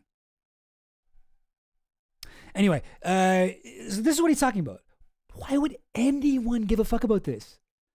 If I were Hassan, I'd be like, okay. If I were Noah, I'd be like, what? Like if I were Noah, who has been beefing with Flesh Simulator extremely hard, I would laugh and post about this and make fun of it, which I'm pretty sure is what he did. But Flesh Simulator thought that people would see this and be like, oh my God, that's so embarrassing for Noah. Oh my God, it's already the almost 400,000 Izzat. Good luck with the Wheel of Samsara now, Hassan. Oh, Hassan, looks like you're going to be reincarnated as a worm. Oh, epically owned by the blood-faced man himself, Flesh Simulator. This is such a cool win for a cool guy. But I don't see, like, he knew he was being cringe. He was being cringe on purpose. So why did he think that they would all, like, it just, what? You know what I mean? Anyway, continue. By Asmon's and H3H3's fans until he melts down and tries to threaten me covered in red paint or fake blood himself. And then... So wait. He thought that Hassan would also cover himself in blood and threaten him. What? See, like, for a little bit, I was like, oh, wow, he called that exactly. And then some of them like, bro, what world do you live in, man? Did you pay attention to the content nuke that you named your video after? Because Hassan didn't even react to Ethan for like a year or something. Like, he just completely ignored him. So, like, in what world would Hassan make a fucking blood-faced video? Hassan doesn't even make videos. He streams. You think he would do a stream and he'd cover himself with fake blood? Like, what? I'm shocked. I'm shocked at this departure from objective reality here. But okay, this is what he thought would happen. Now, unfortunately, I did not hit the last two legs of this parlay. I was banking on Asmongold, seeing the insane pointlessness of the Izzat counter, and realizing he could drive Hassan to actual madness if he just kept treating it like he was making an actual point. So, unfortunately, we don't get to... I think it's sort of like similar to the dog collar thing is what he was thinking, where it's like the dog collar thing is complete bullshit. If you look into it for 10 seconds, it's like, oh, this is obviously something fucking nothing. And he thought like, it would be like that, where Hassan would be like, yeah, it's not a fucking shock collar. I don't know what to tell you guys. But then so many of the people who hate Hassan would be like, it is, and it's a big deal, and you're an evil guy, and you hate dogs. And it just blew up, even though it was total bullshit. He thought that would happen with the Izzat counter. The problem is, people care about dogs. People don't like it when you hurt a dog. That's like one of the worst things you can do. You know? And he thought that this would be like that. And the problem is, this is stupid and it makes no sense. And no one understands it. And it's embarrassing to make. Like, this is nothing. This is nothing. That's what I'm so confused about here. Clip Hassan melting down on stream over like, guys, it's not even accurately calculating my Izzat. Which is a bummer. And he thought it would happen within like a week? Anyway. Granted, he did immediately personally permaban me from his stream because I joined and subscribed under the name 303,000 Lost Izzat. So, suffice to say, he is at least aware now. While it would have been... I don't know. Maybe... I don't know. I don't know what that is. Amazing to get to end this whole saga with, na-na-na-na-na-na, I made your idol hate you. Something more interesting and unexpected happened. Racial slur. Okay, so he's like, okay, so I didn't get Hassan to blah, blah, blah, blah. But something even crazier happened. Lawyers like, do not say that. harassment and defamation suit. However, bring a bomb onto a while impersonating. Good luck with however that turns out for you. When I was looking through the small handful of accounts that this account followed, I noticed a familiar name. C. Elegans. I don't even know if I care to watch the rest of this, to be honest. Yeah, he's going into some random Twitter user here. Or at the Elegant Worm. Why is this significant? Well, do you remember Jay from the whole Liquid J affair? Remember how for a while I was convinced there was a group of like 4 or 5 communist conspiracy theory accounts who were all friends who kind of all like started harassing me in an organized manner out of bitterness that serial killing for fun and profit got a lot of attention? Well. You know who was one of Jay's closest friends in that circle? Apart from Glenn the Golden, who was originally going to be in Fun and Profit and had to be cut from it just because the segment he submitted was about Jeffrey Epstein and not about anyone in that thing. None other than C. Elegans. C. Elegans, also, and related subsidiaries. Now, let's look back. Yeah, this is it. This is exactly right, Finland. No, I actually don't remember Jay from the Liquid J thing. No one knows these people, man. Like, you gotta know your audience a little bit here. Like, this is going to leave your usual sphere of viewers. What the hell are you talking about? We've collected info on 3 generations of his family. He can't even show this. He can't even show a screenshot of people talking about him. This is supposed to be a screenshot where people are like, we've collected information about 3 generations of Flesh Simulator's family. You had to blur the entire thing? You're saying it. You can't even... All right. We? Now, I had So this is where he's like, we? It's actually bigger than I thought. This is a large-scale Illuminati campaign against me. Now, I should say, I think that there's kind of a common sort of like attack on people who are experiencing cancellation or some kind of like internet mass coordinated harassment where they will start describing what they're going through and people will be like gang stalking. Because gang stalking is like, often like a symptom. People who believe that they're being gang stalked. Like, I think it's a symptom of some serious kind of paranoid delusion where you believe that there are a huge group of people following you and tracking your every move and are about to like fuck up your life. And that is an actual thing that people who have these delusions, like, it's a sign that they are suffering from. It's also like a fairly accurate way of describing what it is like to experience, thousands of people online. And it's easily thousands of people in Flesh Simulator's case, attacking you because people do pay attention. Like they watch everything you do. Like I'm doing right now. Like I'm watching his thing and I'm like making fun of him or whatever. Like it is kind of like that. So you can sound crazy when you describe it. So I don't want to totally invalidate what he's saying here, but I don't know. I think he's being a little bit more of a conspiracy theorist about it than all that, where he's like, there's a group of people coordinating with each other. They're planning in secret. They're doing things like I did, where I put that document up and I had a whole plan of how I was going to, game the system, 4D chess my way out of this mess. And I just don't think that's the case. I think that, yes, there are a lot of people dunking on him right now, myself included, but they aren't like meeting up, there's not like a Bohemian Grove for Flesh Simulator, haters. It's just, maybe there's like a fucking Reddit page or something like that where people talk about him, but I think it's a lot less coordinated than what he's saying. C. Elegans guy blocked and was just ignoring him since all he did really was bitch about me, and I thought that would be the extent of it.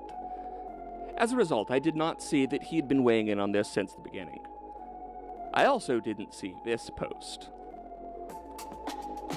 Guess he couldn't dox me, says C. Elegans. He couldn't dox me. Okay, here's a question for the audience.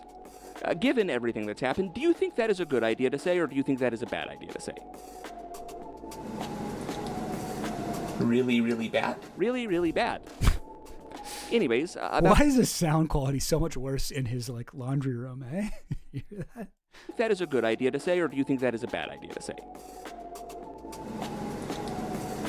Really, really bad? Really, really bad. Why is it like that?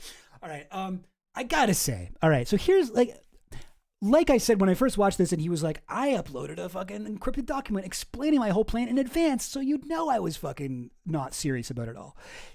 Okay, here's the problem with that. I think that kind of thing could work if you, but the crucial thing is you have to be self-aware and you have to not actually be that mad, right? He's like in the thing, which I don't have the full, thing of. I guess Malice Landlord did post the entire thing, but whatever. But in this, he's like, I'm going to lol cow out. I'm going to Sephiroth post. Intentionally be cringe, basically. I'm going to bait people into responding. I'm going to say I'm not mad. And it's like, I'm going to act in this stereotypical way to get people to think that I'm mad. But the problem is, he is actually mad. He's really mad. He's not, maybe he's like, he's convinced himself that this is going to work because he knew in advance what would happen, and he could be like, by the way, I predicted that you'd think that what I was doing was cringe. But the thing is, it is real though. It's not separate enough from how he actually feels. Like when he's like, I'm going to act like an anime villain, but really, I'm not an anime villain, and they've fallen directly into my trap. And I was only pretending to fool them into... And it's like, but that is an anime villain thing to think. Like, you still are like that. You still are like an anime villain. Even if you made some grand plan. You're acting like you're in fucking Death Note. Why would this be less cringe? This is more cringe. This is even more cringe because you didn't even pull it off. You weren't even allowed to say what the whole thing was. Your lawyers got you to fucking cut your triumphant, grand reveal until it didn't make sense. And to be honest, it probably didn't make sense to begin with. This is not how it's supposed to go, even for the successful villains. This is like the end of Watchmen, where Ozymandias is like revealing his grand plan, and he's like, "Oh, wouldn't you be surprised, Dr. Manhattan, to learn that? Well, I can't actually tell you what it is that you'd be surprised by, but just like you would be surprised if I was allowed to tell you why I did it." What I did, you would be like, oh man, that guy's so smart. But I can't actually tell. And it's like, that's where he loses me. And like I said, I was kind of on board at first. I was like, this is nuts. I've never seen anyone do this. I've never seen anyone pull this off. Like, I don't know. Have you guys? Like, it's like something you'd read in a fucking book. It seems like the foresight to predict an internet outrage mob and to be like, I'm going to play them like a fucking fiddle. I'm going to do this shit. And to call it and to mark it and to make a whole fucking list and put it out there encrypted. That's like, that could have worked for me. But, what a disappointment. And then when you read the list, you're like, oh no, you actually are not really in touch with reality. So I'm sorry. Like, he's doxing people. Oh, is it? Do you think it would be a good idea to challenge me? You challenge me? Like, you think that I can't dox? Oh, I can dox. Oh, I can dox. Yeah, it's like every fucking woman I dated from the age of 25 on could find out exactly who I was, everything about me, from just like 3 pieces of information on my Tinder profile. Like, that's not that impressive, man. Okay, yeah, you can dox people. Most people have terrible OPSEC. Most people don't care about this shit. Most people don't anticipate getting into a fucking scuffle with somebody like you. Yeah, man. Oh, he's like the way he's like talking himself up here to the point where he's like, oh, I gotta get the second angle here. Guess he couldn't dox me. Guess he couldn't dox me. Okay, here's a question for the audience. Given everything that's happened, do you think that is a good idea to say, or do you think that is a bad idea to say? Don't you know who you're dealing with? Really, really bad? Really, really bad. I doxed Anyways, him. About 6 minutes later, after seeing this post and beginning to look through your public records, I noticed a couple of funny coincidences. You're also... And then he can't even dox him because his lawyer said, don't do that. Oh, amazing. You went to... And... Uh-oh. Oh, that can't be good. You work for... What you don't understand is this is a plan within the plan to make you think the plan didn't work. Oh, shit. So did he upload a different encrypted document at a different point in time that's going to be like, boom, I actually blah, blah, blah. I meant to... I didn't even talk to a lawyer. That was all fake too. And I just wanted to get more engagement. And you post stuff about how you want Iran to sink an aircraft carrier? Remember how, up until, last year, Twitter would return the email address attached to an account if you pinged it through the API? And how you started, coming after me more than a year ago? Mr. First Initial, uncommonly spelled last name, thebold@gmail.com. We wish him well. And finally, we now have the flesh simulator. He's not supposed to be acting like an anime villain anymore, right? Wasn't he supposed to go back to being a well-adjusted, normal guy? Morale patches in stock at crushiki.com. Cool. Or short. The merch plug. I think that's about it. Yeah, that's about it. And so that's what's going on with Flesh Simulator. One of the strangest. This is not what has he done? He's got very stupid, simplistic, reactionary views informed by a truly rancid, social media algorithm that has only himself to blame for allowing it to affect the way he views the world. And then aside from that, he's just really made some truly unprecedented blunders, I would say, in a social media, career, online content creator. What do you call it? Crash out, I guess? Because, man, I don't know. I don't know. I go to this guy's page, the Mouse Landlord. I tried to figure out what was going on with him. Mouse Landlord, this guy also seems kind of unhinged, I will say. Yeah, I don't know. It's just a lot to. It's a lot to. What is it a lot of time to devote, I guess, to one guy. But this is what Twitter does to us. It's not even just Twitter. This is what social media has done to us. Things are about the algorithm has made us more in tune with the things that piss us off and piss everyone else off. That's what gets you likes. That's what gets you views. That's what gets you engagement, impressions. This is a guy with a paid account too, so it's even more important. The guy's paying $8 a month to Twitter, so he's got to make sure that he gets a certain amount of impressions every month in order to make that worth it. That's don't get a paid Twitter account. Don't do it because aside from don't support Elon Musk, he's bad. It will cause you to fucking really care about how many impressions you get in a way that will turn you into a monster, honestly. Which I think is also part of what happens with Flesh Simulator. And Flesh Simulator, that guy, he might even make more money off of Twitter than he does off of YouTube. Well, maybe not. But the guy gets so many impressions, although maybe less now. These aren't great numbers. Well, the likes aren't that good, but just picking a random thing here. Oh, do I not? Wait. Can I not see what the impressions were? I thought that was a thing on Twitter. Maybe not. All right, well, whatever. It's not that important.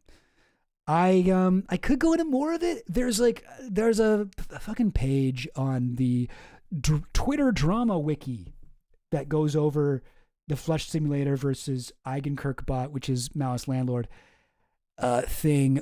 It's very I will say tilted in the direction of Mouse Landlord, and it's so long, and I just could not bring myself to care enough to read this. Although I did also see Flesh Simulator has said, where was it? Oh, maybe I lost it.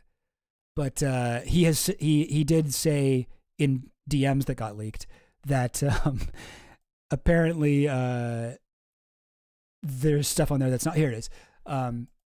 He mentioned somebody. You might want to know the following piece of information. Because I just looked at the Twitter drama wiki page Noah created, like Mouse Landlord, that left out some critical info. And then he goes, he has a whole list of grievances with that.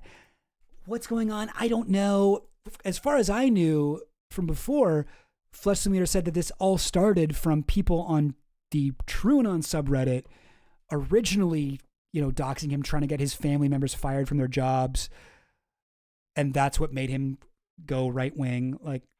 And I couldn't find any evidence of that on the TrueAnon subreddit. So there's a lot going on here. There's Flesh Simulator posts a lot. Another thing which you should not do if you're going through something like this, this is the time to connect with your IRL friends and family. And I would recommend Flesh Simulator if you're watching. Leave Twitter for a while. Delete Twitter. Get your friend to change your password so you can't go on. It's a problem. It's addictive.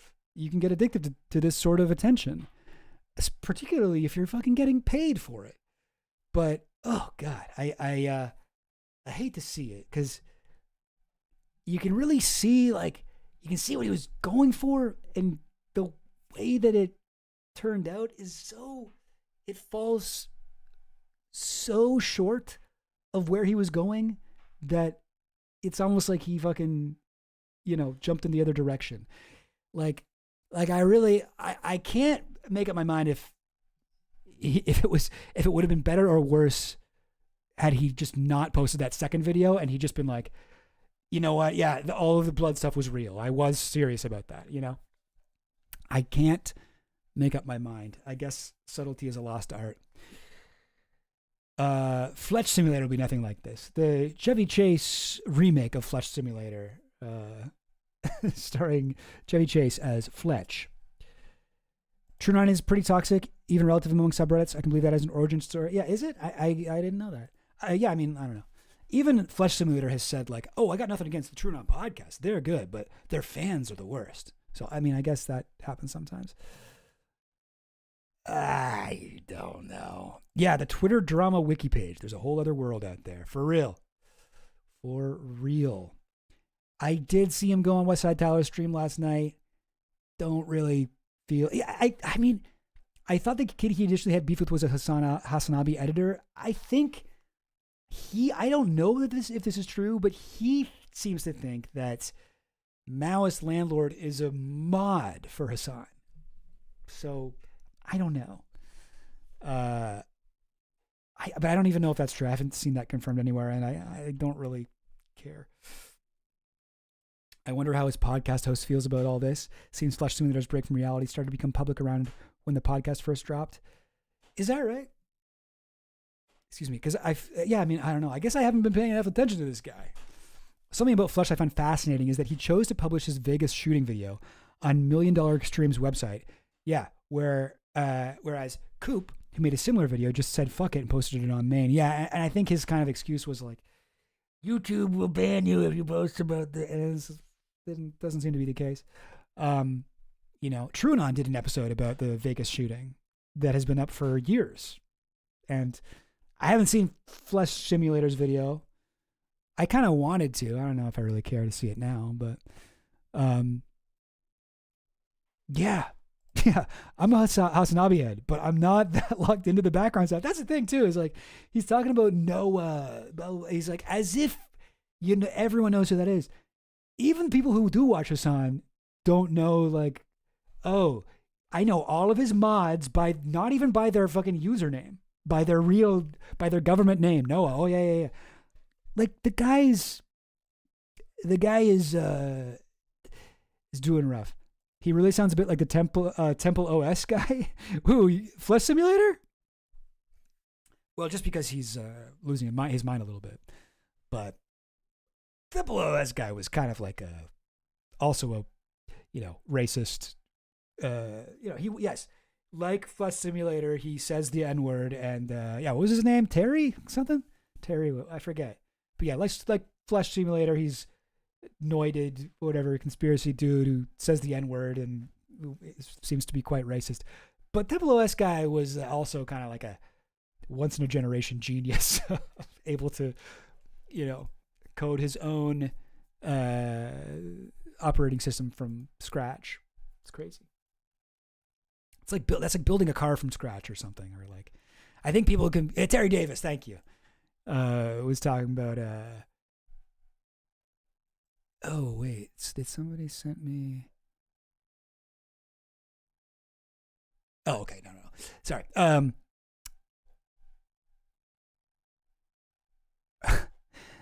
Sorry. I got a little distracted there.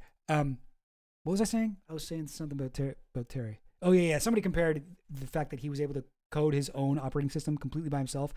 That would be like if somebody built a skyscraper on their own. I remember that was like how people sort of, because if you don't know anything about whatever computers and you just hear, yeah, he made his own operating system, you're like, oh, okay, what is that? Like when you design your MySpace page, when you pick a new theme in Obsidian, it's like, no, that's like an incredible human accomplishment. I don't see Flesh Simulator working that hard on anything. More of a slop guy. All right, gang. So drama. Oh yeah, definitely right. I don't want to go without saying, extremely racist guy. Brain is broken in a fundamental way. Also paranoid schizophrenic. Lots of his racism seems related to his delusions. I guess that's another thing they have in common. Yeah, could be. Yeah.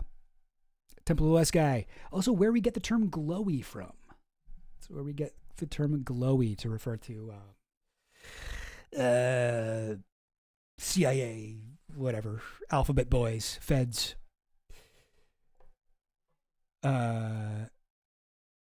Not saying that this is an excuse, but I'm curious if Terry's schizophrenia contributed to his racism. I mean, yeah, maybe. Oh, hang on.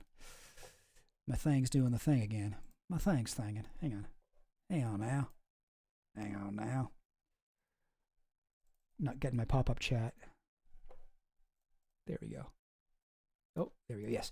Yeah, no, I kind of like the Flesh Simulator kind of reminds me of like Kanye, where it's like, oh, he's going through a hard time, but he does seem to believe some truly reprehensible things. So that's rough.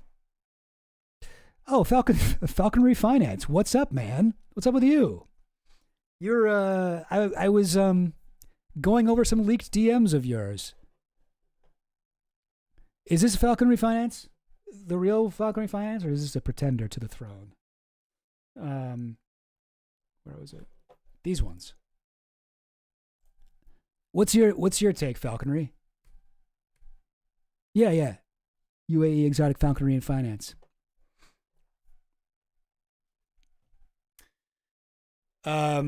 Yeah, I guess we can go over this since we've got Falconry in the chat, potentially. Flesh Simulator goes over like I guess his description of his side of the story here. Mao spent all day on the 11th being an asshole in my replies, betting me I couldn't figure out who he was. After the 30th commenter, so I told him, fine, fuck it, I'm not going to dox you, but I'll figure out who you are and prove it to you. An unidentified third party sends him 3 generations of my family's docs, which he then immediately threatens to release. I do not see this threat. I tag him in a post that's just a close crop on his letterboxed profile picture and go, okay, can we be done with this now? He immediately posts my family's name in the replies. I tell him that's the worst possible response. I attempt to call him to ask what the fuck is his deal. Does not answer. Rape threats are made against my family. 5. He spends the next, like, that's fucked up. He spends the next 12 straight hours gigadoxing me and roping in Hassan's mods. Oh, I thought a Maoist landlord was one of Hassan's mods. Okay. At 1 p.m. the next day, since he didn't answer and seems to live at home, I called his mom. That's also crazy. I called his mom and tell her I'm going to sue him if he doesn't stop. At no point in this do I dox him. He does get independently doxed, not even that hard. And his picture posted on Twitter, and I replied with a string of pictures of my family members he's posting with it. But that's something that was already on Twitter at that point. This is who you're doing a meet and greet for. I regret ever considering you a friend or having you back. You might also want to know that Westside Phil, blah, blah, blah, blah. That's a whole other fucking can of worms. And then Falconry goes,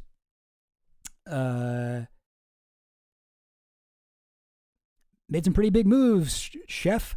I've not been able to keep up, but if there's a wiki, that's a great sign. I'm not sure what the overall play is, but you got a flair for the dramatic. I'm in and out of cell reception today, but I'll plug back in this evening to see what's happened. Excited to see where it leads. You're a true maestro. Nobody knows what'll happen next. I guess it's time to go really, really big. I don't even know what the thing is there, but I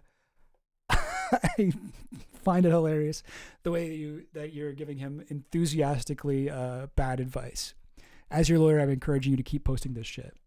Falconry in the chat here says, gotta change this again. One sec.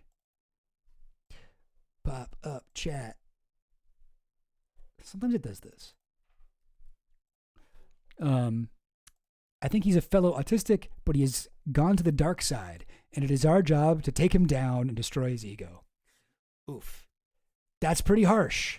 The autistic committee here. Oh, did you see my breezy replies? I'm telling him I'm too far out touching grass to get his messages or care about his internet thing. Oh, yeah, okay. Yeah, that makes sense. And then Flesh Simulator is talking about how Maoist Landlord has a falcon in his name. As you'll notice here, he's got like a emoji of a falcon. And that means he's like one of Falconry and Finance's, his crew, his little monsters, his minions. And Falcon goes, the Falcon tells it all. What can I say? He's my boy. I trained him. I set him loose. And he knows weakness. That's how I train him. He sees it everywhere in this world. Once they're loosed, I have no responsibility. This is the internet. Bad things happen to the weak. They are caught and eaten. Yeah, okay. Pretty intense. Thanks, that's all I needed. If you get the chance, try to use a leather hood. They think it's nighttime out inside. I think that is a falconry reference with a leather hood. I don't fully understand that part. Just send Noah a screenshot of your previous reply. I think he'll really like it. And I guess that's what happened. There's Flesh Simulator calling the thing again because we got Mouse Landlord tweeting about it. Anyway. Hey. Yeah, Mouse Landlord's one of ours, and in fact has gone through Marxist-Leninist training to be a crack agent against fascism. Oh, cool. At the Falconry Finance School of Marxist-Leninist trolling and doxing. Dox trolling. Cool. Yeah, I don't know. I really think the only solution here for Maoist, sorry, not for Maoist Landlord, for Flesh Simulator is to just stop posting, for the love of Christ. If there really is a lawsuit going on, why would he still be posting shit like this? It's going to be such a waste of money. Oh, God. Oh, you sent the messages because he told you made them public. You leaked them because he told you to. Yeah, that's fair. But Falcon Finance, the sun god Ra?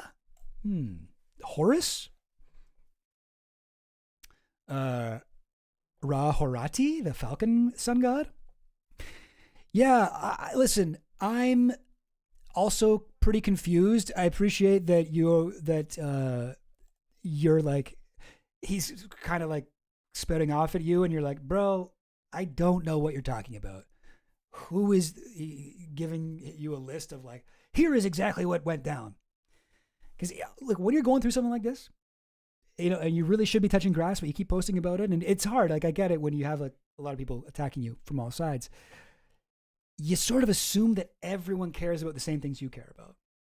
And maybe you're like, you focus in on the things that genuinely are incorrect, right? Like the way that he's sort of saying, by the way, no one even knows this, but Maoist baited me 30 times and then I doxed him. And it's like, people don't care about that though. You know, I see this all the time with these sorts of drama situations. The person who's getting attacked, in this case, Flesh Simulator, the person who's getting like dunked on, whatever you want to call it, canceled, I don't know. They will fixate on things that don't affect the overall thing that people are pissed about. Like, yeah, maybe the Twitter drama wiki didn't specify that, you know, you didn't see the original dox threat. But that doesn't matter. Like, none of that matters. Who gives a fuck? That doesn't change anything. People aren't dunking on Flesh Simulator saying, and he didn't even get threatened about a dox 30 times. Like, no one cares about it. And if they know about it, that won't make them care about it. Anyway, I don't know if I'm making sense here, but I'm seeing a lot of very common mistakes, common errors by the people experiencing this kind of internet attention. Yeah. He thinks we are literally in a conspiracy and he's threatening to sue us under RICO laws. So is he the one who's suing? Because I thought from his video, his lawyers were like, I thought he was being sued. Because at the beginning of his video, hang on, sorry. I know, but wait. So let's watch this again. Now that we've seen this, I think the intro will make more sense. Well, this was originally going to be a lot more satisfying of a video. But the problem with long, risky, complex, complicated plans is that occasionally a bystander will feel the need to get involved and try to derail your plan and also try to ruin your career and defame you in the hopes of making a name for himself. And you are forced to initiate legal proceedings, and then your lawyer makes you redact about 75% of the video that you made to explain what the fuck is going on. Not in the fifth... So the problem with complex plan, like he's like, had this whole, 4D chess scheme he was going to do, and then an unrelated bystander got involved. Like, that's the part I don't get. And they were, the unrelated bystander, is that the person that made this into a legal thing? Try to ruin your career, try to derail your plan, and feel the need to get involved, and try to derail your plan, and also try to ruin your career. Stupid. He's got the same vocal fry as the Red Scare Girl. Awesome. Yeah, he does kind of. And defame you in the hopes of making a name for himself. And you are forced to initiate legal proceedings, and then your lawyer... Oh, sorry. Okay, I totally misunderstood that. You are forced to initiate legal proceedings. So he's the one who's doing it. Okay. So it is him. Why? Why would he do this? Makes you redact about 75% of the video that you made to explain what the fuck is going on. Okay, well, I guess it's because, what he's saying is someone was going to ruin his life and career. And I don't know who that is. It's probably, it may not even be anyone that he's mentioned in this video or that we even know about. Some other person. But I don't know. It's really something.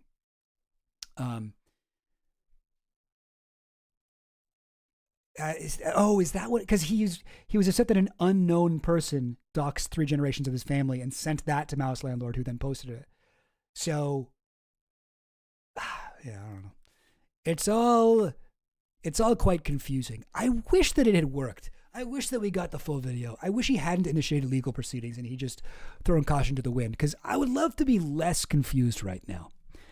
Don't quite get what he was trying to say here, but I'm a lawyer and I just successfully defended myself pro se in a federal lawsuit by a schizophrenic stalker that has more basis than whatever he's got. Okay. Yeah, the thing is, like, if he's like what would he be trying to sue for? Like doxing? Because he's been doxing people. He has been also doing that, like threatening. He's been doing that. Defaming. He's been doing that too. Like, it's hard to imagine what someone would have done to Flesh Simulator that he hasn't done to other people. And, and point in the trial, they could just be like, oh yeah, you did this too, man. What about, if that's a crime, then what about your tweet? Here. Okay. Oh, is that what he thinks? There's a kingpin of the conspiracy that gave his docs to the Maoist landlord, and that person is the Hassan mod. Oh, okay. So the person he thinks is pulling the strings, the puppet master here, is not any of the people that we have the names of, but probably somebody in his life, I guess. Somebody who knows him and his family who sent that shit to Maoist landlord. But wait, he thinks that person is a Hassan mod? Yeah. And you know what, Slawless? I think you're right. I don't think we really need the full story. All I need to know is this world has people in it who need support. Yeah. Well said, Slawless. I think that's exactly right. He sent me some personal messages offering to hire me as attorney to go after this conspiracy. Oof. Yeah. Like, I guess the thing is, he is not okay. Whoops. Sorry, I'm looking at the wrong thing here. He is not okay. He's not doing well, and he is having such a hard time that he doesn't realize that he's having a hard time, and he thinks that he's kind of ahead of everybody else and can predict everybody else's movement, and he can't. He's wrong about things, and he's genuinely concocted a conspiracy that doesn't exist. It's just, you know how, like, you know, the way there's different schools of thought on conspiracies, right? Like, some people are like, there's that George Carlin quote where he's like, you don't need a formal conspiracy when interests converge, right? Like, yes, the rich and powerful do fuck us over and control our lives, like the power elite, but they're just all acting in their own mutual interest, and it just happens to work in a way that fucks us all over. Like, right? There's that way of looking at it. And then there's the way where it's like Protocols of the Elders of Zion style. No, there's an actual group of guys who wear fucking cloaks and meet up in a room and have a plan for how they're going to fuck over the whole world. This long, convoluted thing that involves all kinds of different shit. And it's like, one of those things is a much more, you know, often the case. And this guy is applying that not to, you know, geopolitics or whatever, like current affairs. He's applying it to like his own life and the people who are dunking on him on Twitter. And similarly, I think it's much more likely that interests are converging rather than that there's a formal conspiracy. The interests of getting a hot tweet off that dunks on this guy for being silly, rather than the interests of, you know, accruing wealth and whatever. Yeah. Edward, Elders of Zion's conspiracy brain rot. Yeah, for real. God, I love George Carlin. Yeah, for sure. Yeah. Surprising how many people, like, obviously Elders of Zion is like an incredibly anti-Semitic text. You know, one of maybe the text most responsible for the Holocaust. There's a fascinating book about protocols called Warrant for Genocide that goes into that. It's complete hoax. It's a plagiarization of a French piece of satire from the 19th century about what's his name? Not Mephisto. Dialogues in Hell with, oh God, what the hell is Machiavelli? It's about like Napoleon. It's a piece of satire about Napoleon, and some racists in Russia were like, let's like Control F, like auto find and replace this shit to make it be about Jews. It was originally just a piece of satire.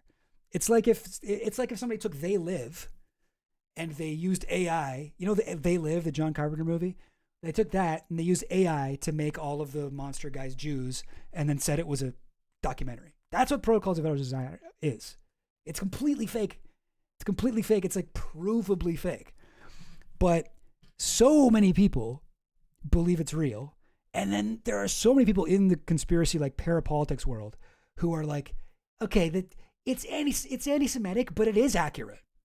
It's not the Jews, but it is true. What it describes there, the minutes of a meeting, they are true. There we go. Montesquieu. Yeah. I don't know how to say that. Montesquieu. Listen, I live in Montreal. I ain't even know how to say that many vowels in a row. Anyway, does that make sense? I just want to. Oh yeah. But yeah, like a lot of people, like in Programs to Kill, Dave McGowan, his book, he mentions protocols, and he's just like, Protocols of Elder Design is more or less accurate, aside from the anti-Semitism, which is funny. But it's also like Bill Cooper in his book, like one of the most successful conspiracy books ever. I think the most commonly bought book in prisons, Behold a Pale Horse, includes the entire text of Protocols of Elders of Zion, and he's like, it's not really true that it's the Jew part isn't true, but just replace, Jews with globalists or something, I think he says. He puts that in the beginning, but he doesn't do that himself. You read it with the original stuff. David Icke has done the same thing. He's published that shit in a book too, and been like, it's not really, but you just can't think of it like that. So it's just kind of it's a childlike almost way of looking at the world. It's a storybook, fairy tale way of looking at the world. It's not totally accurate. In Montreal, you just put sacré in place of the extra vowels. Oh, okay. Monte sacré. Tabarnak. That's like the worst swear word you can say here. Tabarnak. It's like, it just means like tabernacle, because all their stuff is religious. All right. That's enough Flesh Simulator talk. But the drama stream is not done, gang. We got more drama. We got so much more drama. Let's see this drama. Guys, this is crazy. This is absolutely crazy shit. All right. Now, who here knows about a little outfit called Canada Land? Huh? Canada Land? Don't worry. There's not going to be that much CanCon here. This is crazy. This is another crash out, all right? Now, it does involve a lot of Canadian journalists, but don't worry, you don't have to speak French, you don't have to live in Canada to enjoy this, okay? Stay with me, guys. I know CanCon is the opposite of engaging content here, but this is drama, all right? This is still drama. The drama stream's not over just because we're not talking about Flesh Simulator anymore, okay? There's other things that could be dramatic. Canada can be dramatic too, all right? It's time people recognize that. All right, so our saga begins with Canadian historian, journalist Mark Bourrie posted just a couple days ago, March 22nd. Oh, damn, that was today. Okay, this is this morning. Hot off the presses, gang. He posts, this is the email I got Thursday night from Jesse Brown. It's another Canadian journalist from Canada Land. A year ago, Ripper, my bio of Pierre Poilievre, was starting its 8-week run on the Canadian bestseller list. Never heard from him about that. So this guy wrote a biography about the guy who ran against Carney for prime minister and almost won, and then Donald Trump fucked it up for him. Anyway, that doesn't really enter into it. Like I said, you don't need to know about Canadian politics to enjoy this. So Jesse Brown, who I should maybe tell you a little bit about him. I was going to get into him later. No, yeah, I'll explain who he is later. He's a guy who sent this weird message to this dude. Here's the message. Hi, Mark. This is from Jesse Brown, like his official thing. Hi, Mark.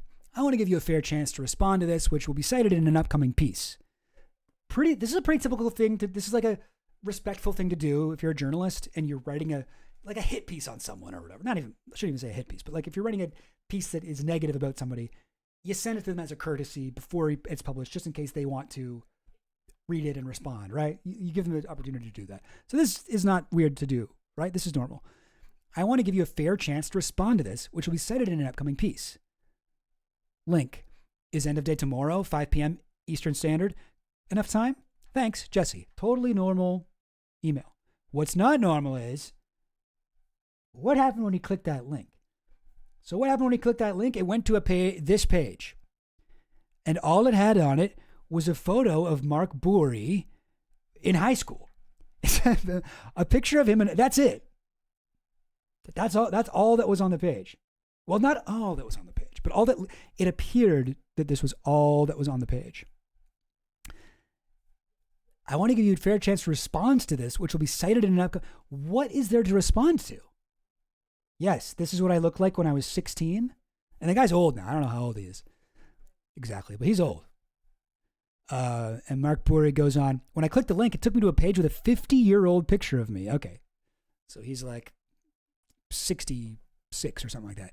Taken from my don't want to butcher this name, Penetanguishene secondary school yearbook that Canada Land must have put some effort into finding. There was no other thing to comment on. Maybe the story Canada Land is working on is about the effects of time on a 140-pound kid who blah, blah, blah, blah. He goes on. Now, there's another thing going on in this page, okay? So far, it's like, what the fuck? What's happening? There's another thing going on in this page. If you scroll down to the bottom, you might see this. Hang on.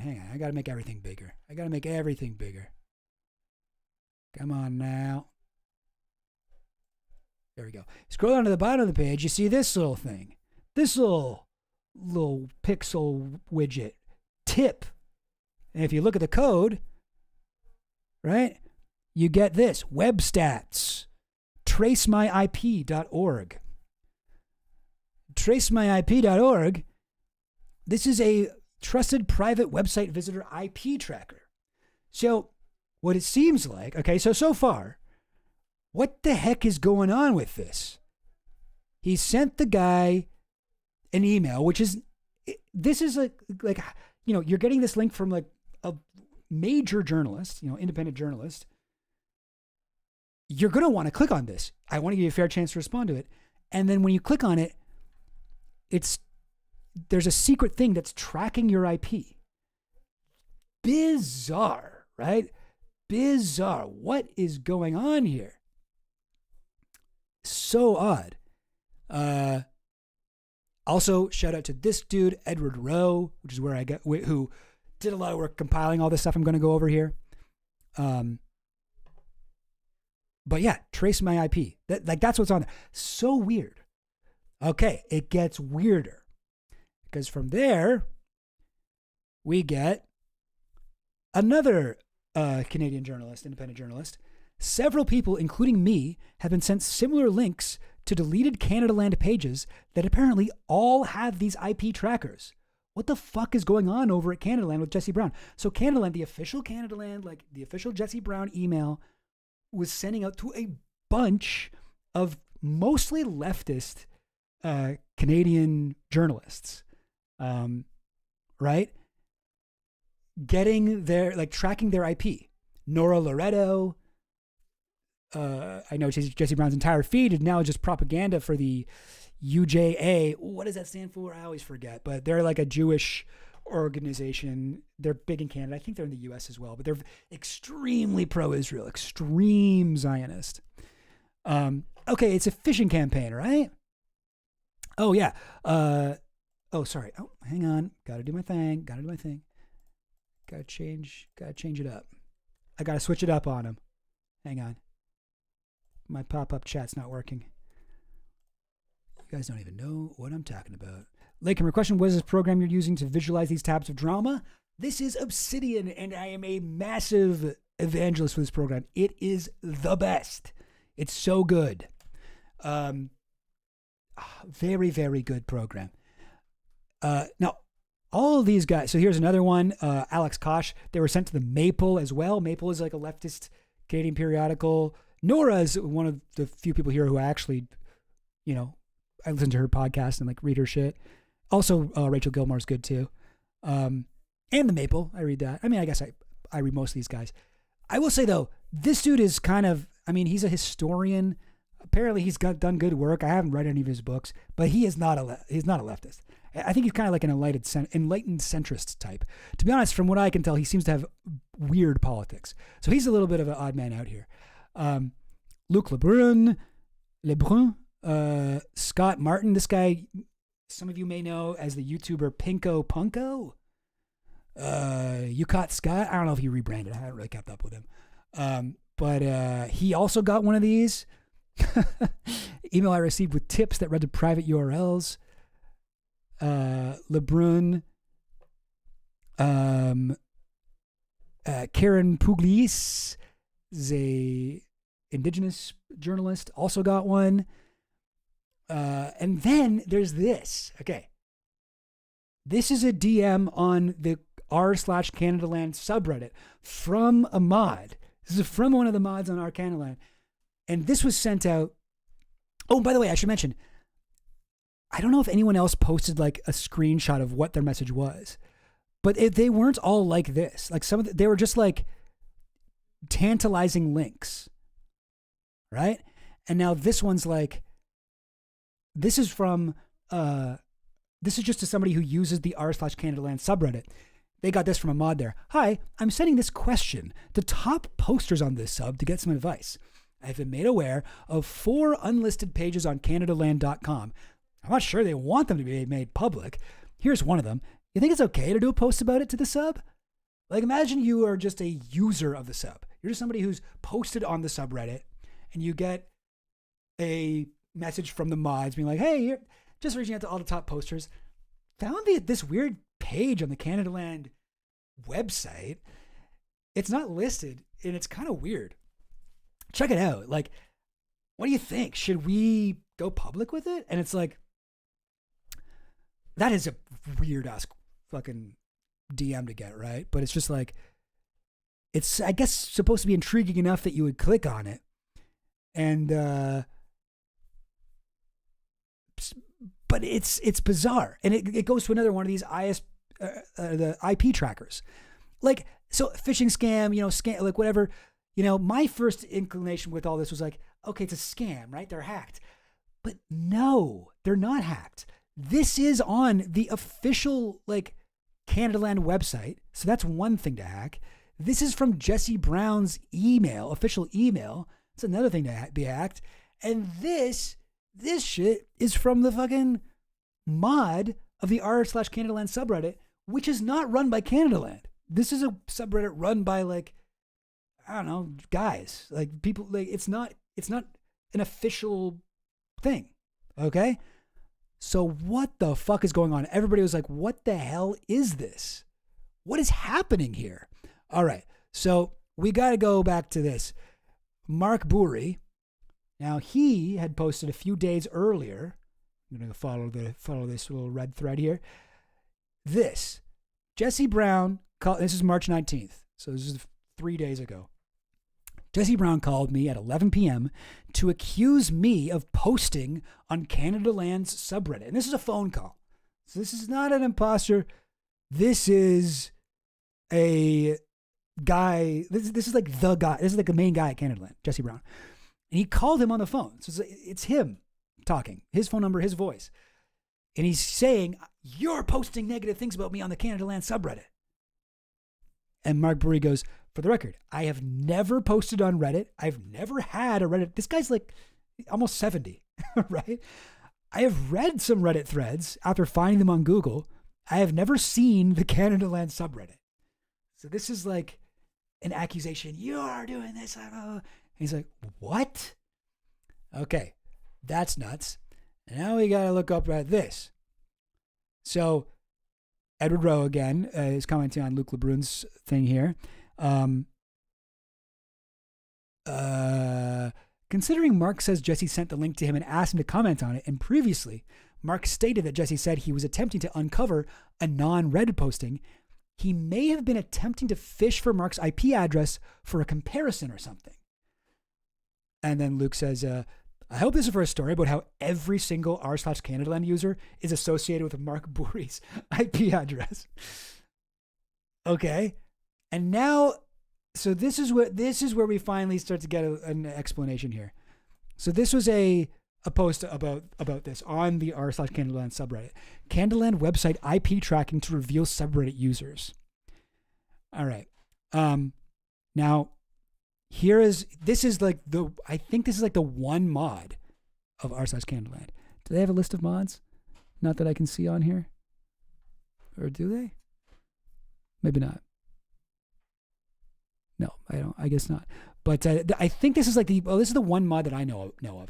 This guy Notion, and he says, for the sake of transparency, Jesse reached out to me saying he had concerns about sock puppet accounts. If you don't know what a sock puppet account is, it's like when you make a fake account that you say is yours, but it's actually not yours. It's like a sock puppet. It's like a fake. I agree with what Chill Goblin said. I got like a little sock puppet in the account, in like the chat. Oh, Chill Goblin's so good at this and funny and cool and smart. Wow, he's awesome. That would be like a sock puppet. Concerned about sock puppet accounts, I provided most access to one of the Canadaland employees with the idea that they'd look at users to see if there's a pattern. I am not a journalist or investigator, and this ask seems to be reasonable. I did not know they were going to send a bunch of mod messages, and I don't think it was the right approach. I'll be revoking the other mods' access. Sorry if this has eroded people's trust in my moderation. I remain impartial and only helped Canadaland with the understanding it was for a legitimate investigation. So I would say, yeah, that's a fuck up on Notion's part.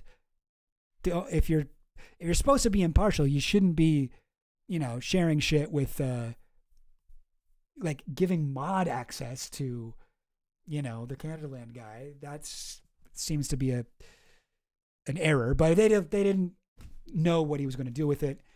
And what he did was like send out like a bunch of these messages. Okay. What the hell's going on here? Maybe it's starting to kind of gel, right? Maybe you guys are getting the picture here. I think I got to explain for those of you guys who don't know, what's up with Jesse Brown? I'll take this off his head for now. What's up with Jesse Brown? So here's Jesse Brown. This is the guy who runs Canadaland. He's a journalist. He's also, you remember these things?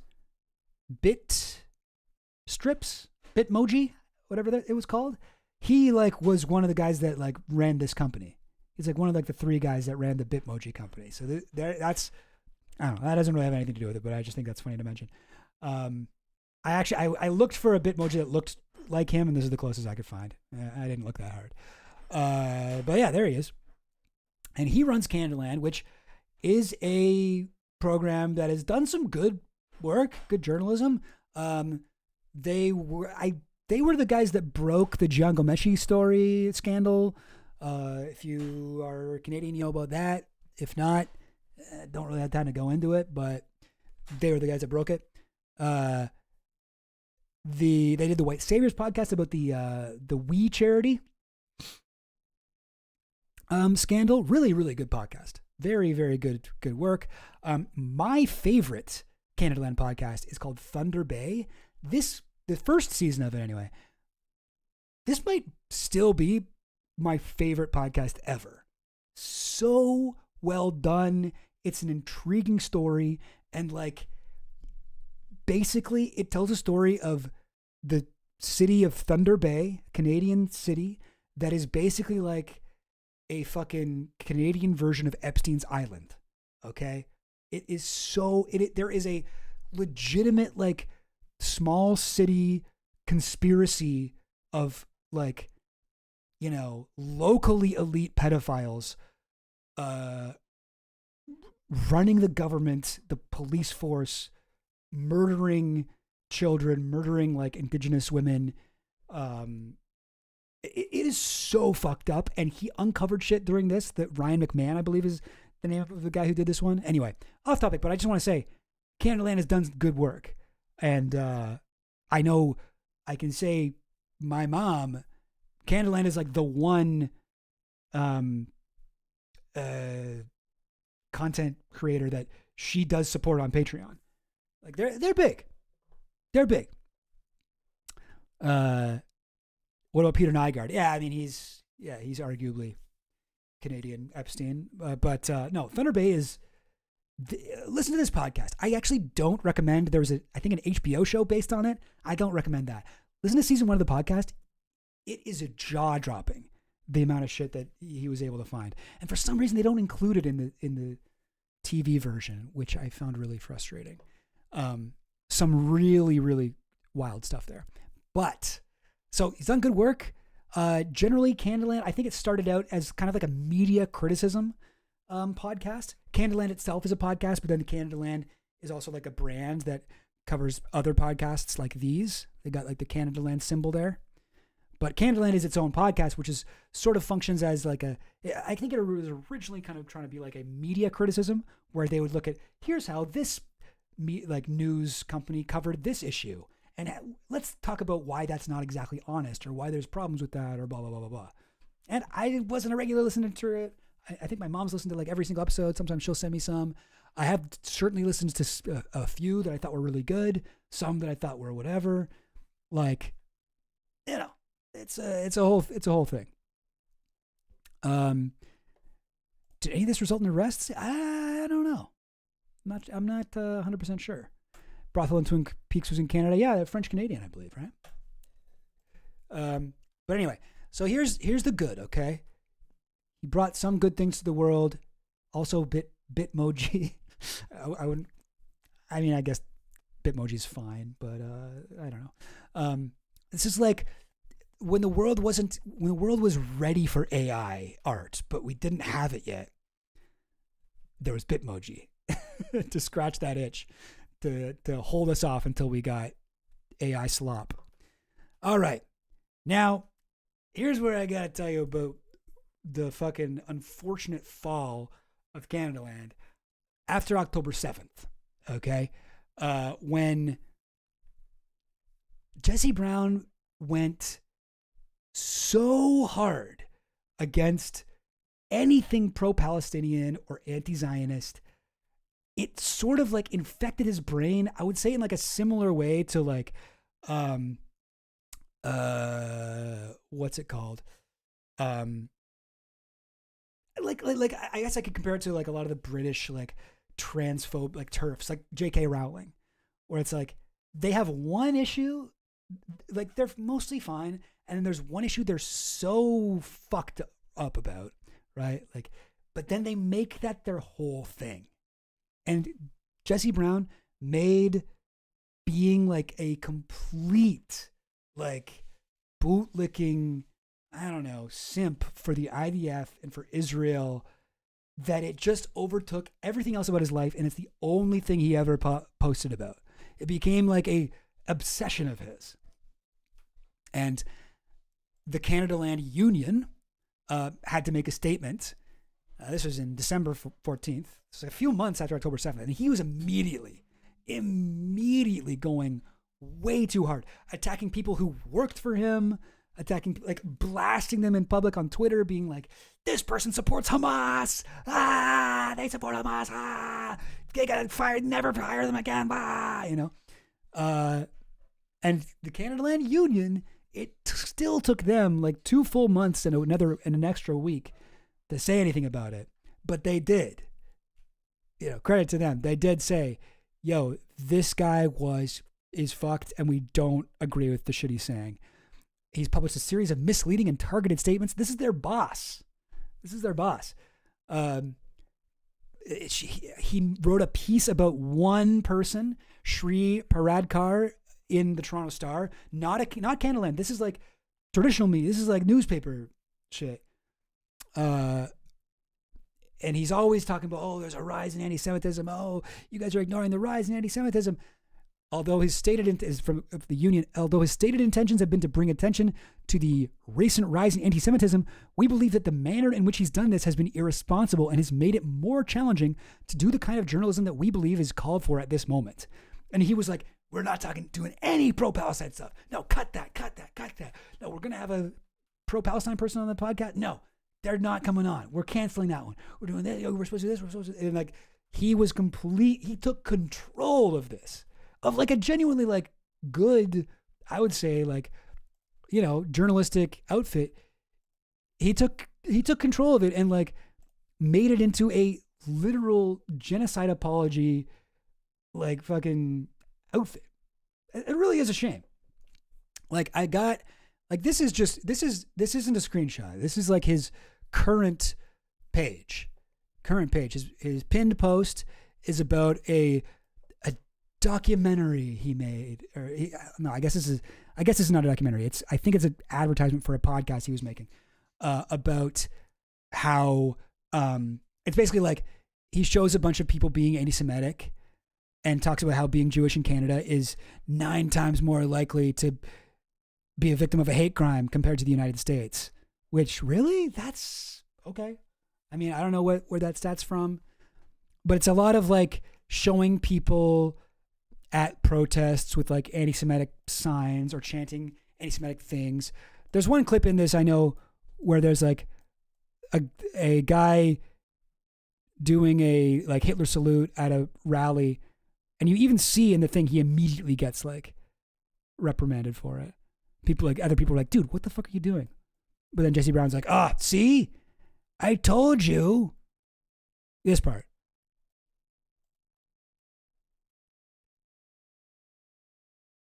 Guy says Hail Hitler, which is like, that's not even right. It's Heil. But then immediately like a woman in a keffiyeh is like, hey dude, what the fuck are you doing? Get the fuck out of here.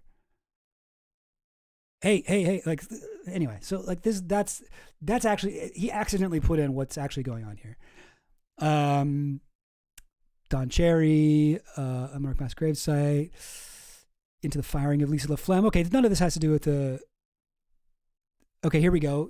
Jewish girl in Toronto was taken on a public school field trip to a protest where she had to wear a blue shirt to identify her as a colonizer during anti-Israel rants. She objected. Her teacher told her, you'll get over it. I mean, okay, that sounds crazy. I mean, big if true, I guess. As hate crimes against Jews in Canada reached historic levels, the community made its own history. This was the largest gathering of Jews and supporters I've ever seen in Canada. Pro-Israel protest, which I believe this photo was AI enhanced to make it look like there were more people than were actually there, if I'm remembering that correctly. Deeply shameful decision for Canada. Can't get over the pics that keep coming in from today's march. Oh yeah. This was it. And like there's like, photoshopped, like they've made it look like there are more people than there actually were. Okay, this is going back quite a ways. I guess he hasn't posted that much, but it's almost all about Israel. Ethnic cleansing march in Toronto for a Palestine march. I think I may have even been at that march in September 2024. Or I don't know. Do I see myself? More like, the security guard who firebombed and shut up Edmonton City Hall posted a video beforehand saying, this genocide is going on in Gaza throughout the world. Inshallah, we will rise against you guys. Yeah, okay. Anyway, I thought there was more stuff about, am I like not getting the whole thing? I thought there was more stuff about like anti-Zionism, to be honest. Because his whole thing is like wait, hang on. Why is it 2021? Oh, did he delete a bunch of tweets maybe? Hang on. Let me try this. Let me try checking him out on Twitter. One sec. I feel like I'm not getting exactly the what I had thought was there. Jesse Brown. Oh yeah, weird. Okay, so now I'm getting way more recent stuff. I guess because I wasn't logged into Twitter, maybe I see less. But okay, so yeah, check this out. 6 hours ago, when he hasn't addressed any of the stuff that I've gone over, by the way, of IP tracking people. When hateful anti-Zionists weaponize Islamic faith as an intimidation tactic against a Jewish neighborhood, hateful anti-Zionists weaponize Islamic faith as an intimidation tactic because a bunch of people did a gathering at Bathurst and Shepherd for Eid. That's such an intense way to talk about that. This guy's supposed to be a journalist. A 13-year-old boy was assaulted in front of his family as they were leaving the Toronto Islamic Center after prayers. Okay, so he does condemn that. All right, that's good. Talks about people being anti-Semitic. Anti-Zionism uses code words like colonizer to mask its true targets and to present itself as a political critique and not a racist crusade. Once it's normalized, the mask comes off. So again, he's posting pictures of people being anti-Semitic at, pro-Palestine rallies. This is like, yes, like anti-Semitism is on the rise.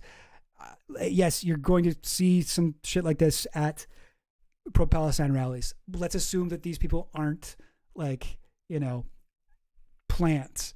But like to say that, they use code words like colonizer It's like, no, Israelis are colonizers. That is an accurate use of that word. It's not a code word. That's what you call a word. You look it up in the dictionary and you'll be like, oh, yeah, this does apply to what's going on there. There are people who came to a land people already lived and built colonies. They colonized it. They ethnically cleansed the land to build themselves a settler colony. But like, I mean, I just find this guy's shit so despicable. He just won't shut up about it. Everything is like this. Everything is like this. His podcast that he's doing now is called "What Is Happening Here?" Like the whole like it could happen here thing, where it's like fascism could happen here. Where he's like, this is fascism. What's happening right now is anti-Semitic fascism, and it's like the fascism is like there is a genocide happening in Israel, and this guy's concerned about like anti-Semitism in Canada. Yes, anti-Semitism I believe is on the rise here, and it's because of what Israel is doing. It is because of what people like Jesse Brown are doing, making this issue completely fake. Anyway, making this issue, it's not a completely fake issue, but making this issue that is real and turning it to say things like anti-Zionism is a hate movement. Look at this. Another common lie is that anti-Zionists in Canada are Palestinian activists. I never use the term because I know Palestinians are a small minority in the Canadian anti-Zionist hate movement. Like he says anti-Zionism is a hate movement. I think like recently he said that about, pictures of hook-nosed demonic Jews at a protest in Toronto have finally gotten the message across that this is indeed a racist movement. The point is not that those specific images should be banned. The point is that anti-Zionism is a hate movement. This is delusional. This is a paranoid delusion. And this guy, who used to be a decent journalist, I guess. I didn't totally agree with him on everything, but like, I didn't think he did a terrible job. I wanted to air that. I gotta stop accidentally hitting that. I didn't think he was doing a terrible job or anything. I thought he was mostly good. He is now fully tinfoil hat. He thinks, because when he goes on the Canadaland subreddit, and again, this is to the actual subreddit. You go on the subreddit here, and you know what? No, okay, yeah, it's fine. Okay.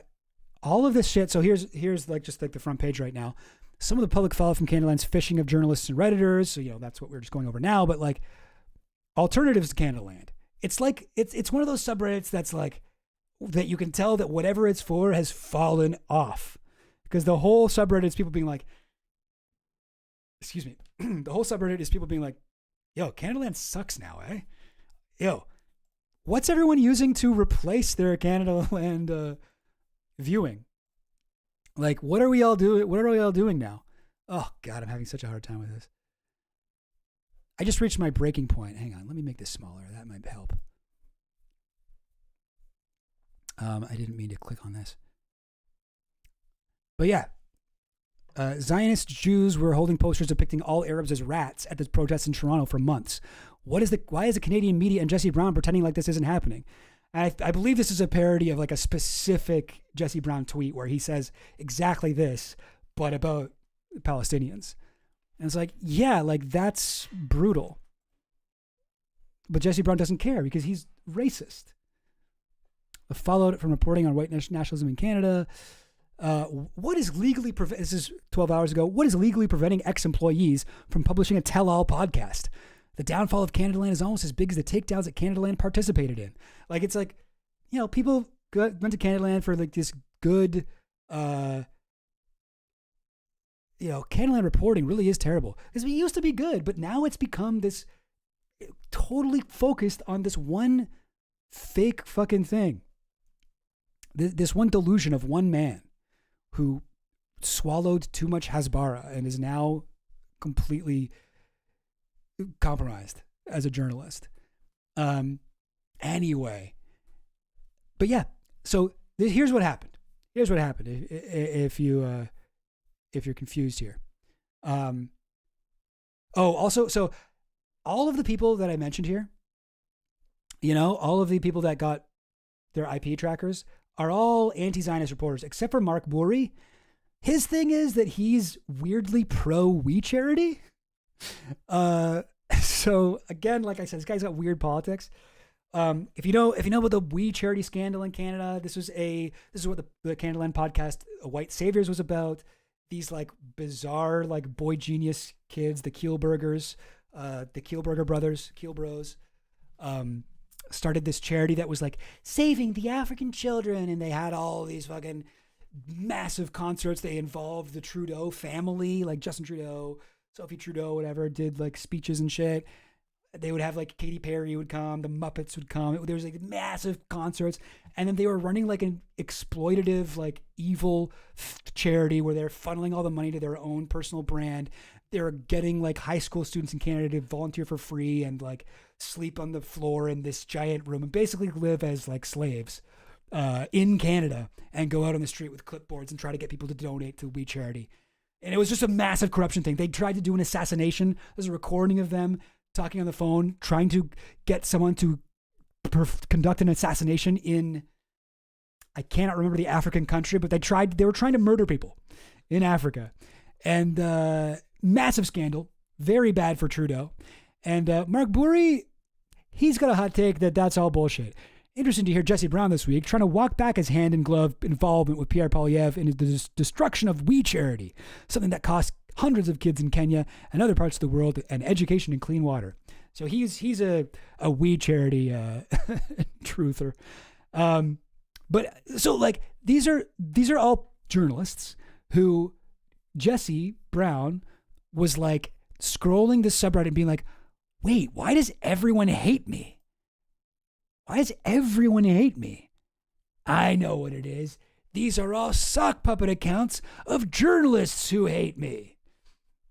And most of them were anti-Zionist journalists.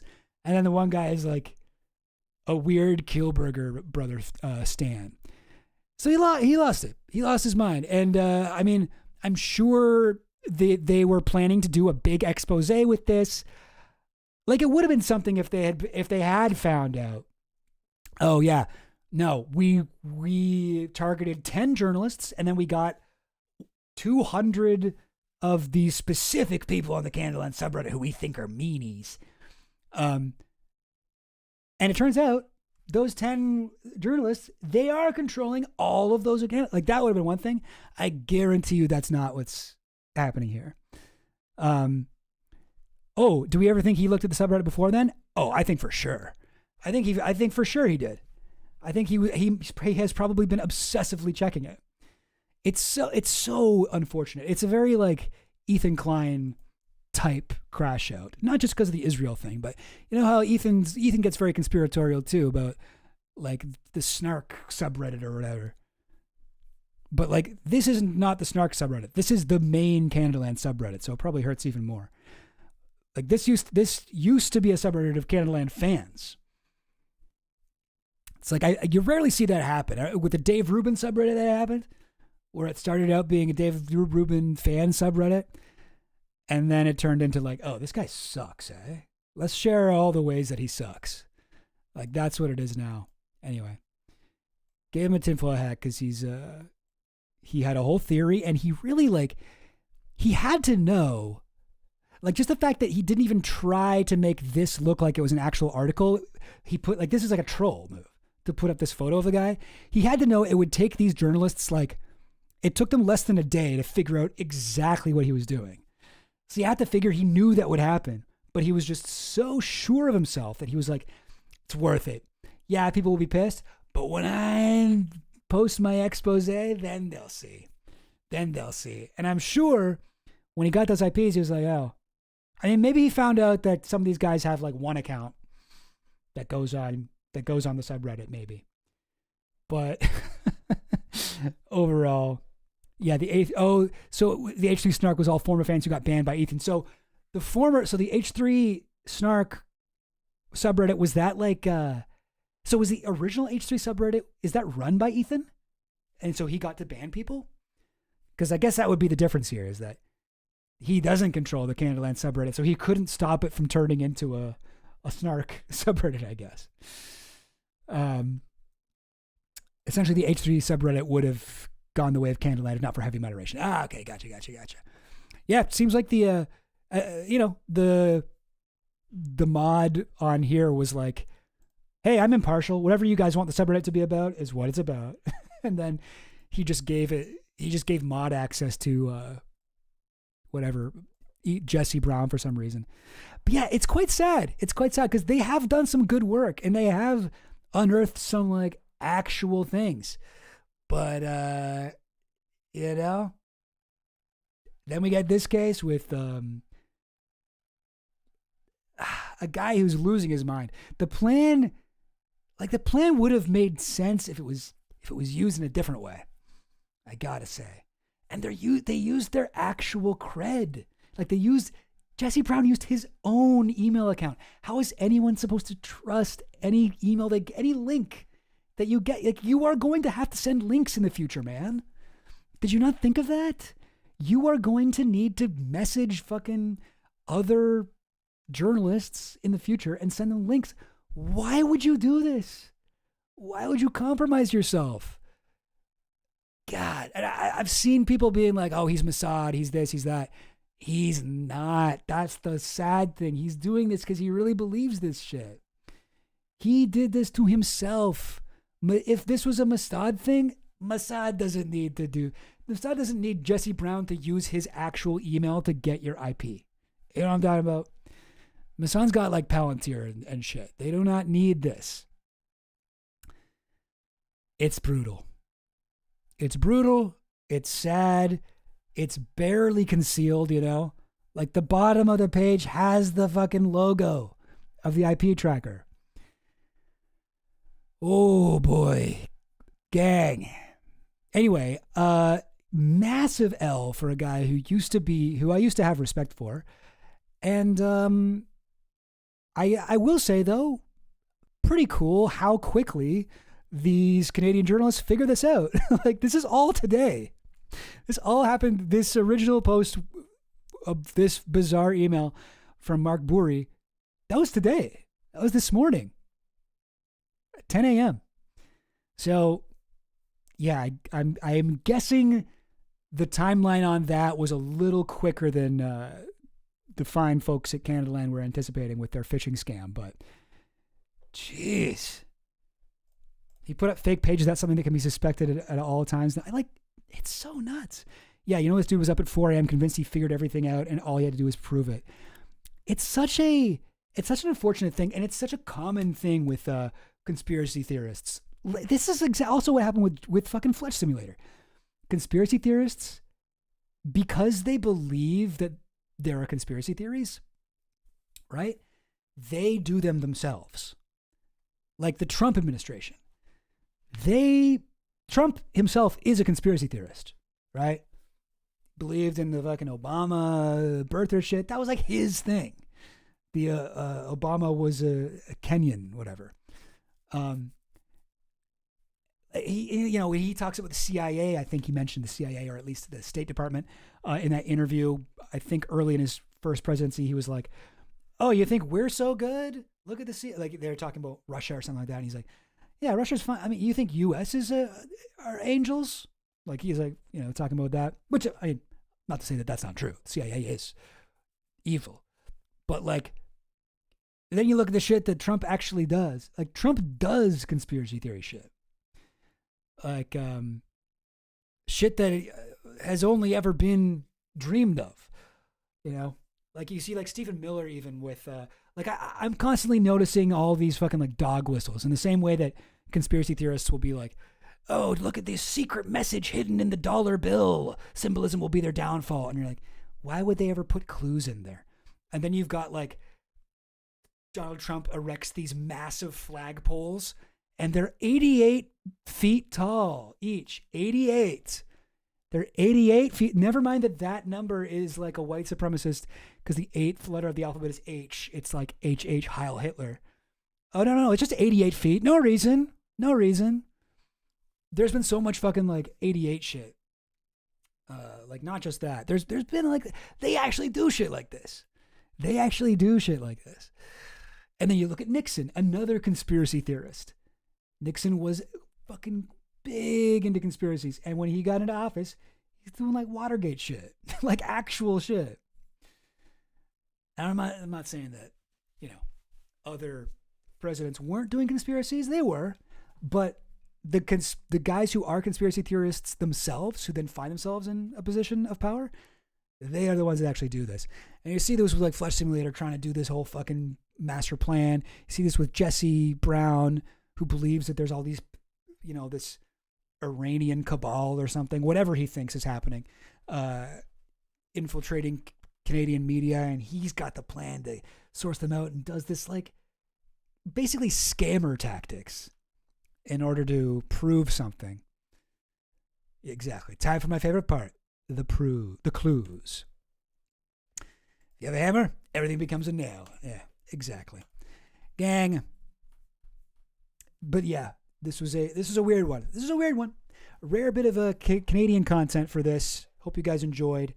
I got one more thing I'd like to go over tonight. Oh, you know what though? Almost midnight. Should I do this? Because I feel like this one will take a while. Maybe I won't.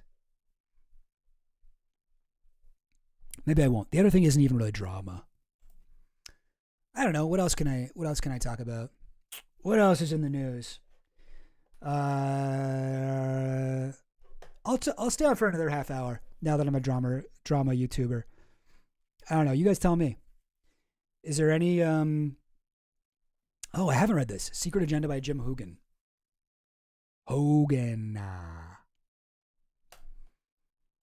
Do it. Do what? Do what, Hot Goblin? Oh, like the other thing I was going to do? Yeah, I have another thing to go over, but it's not even drama, so maybe I should just scrap it all together. You can choose whatever you want to do, beautiful boy. Oh, that's nice of you to say, Vim Von Boom.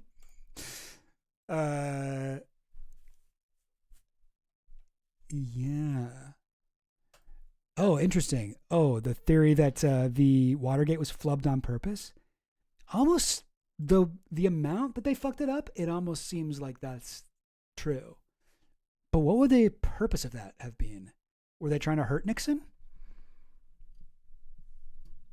It does seem like they were trying to cover it up. They just did a horrible job of it. Alt-Reich drama going on right now? What's that? What's Alt-Reich?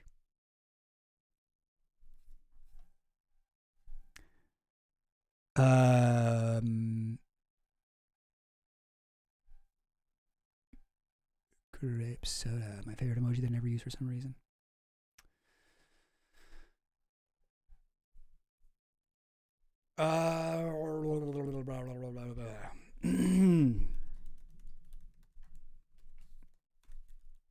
What was the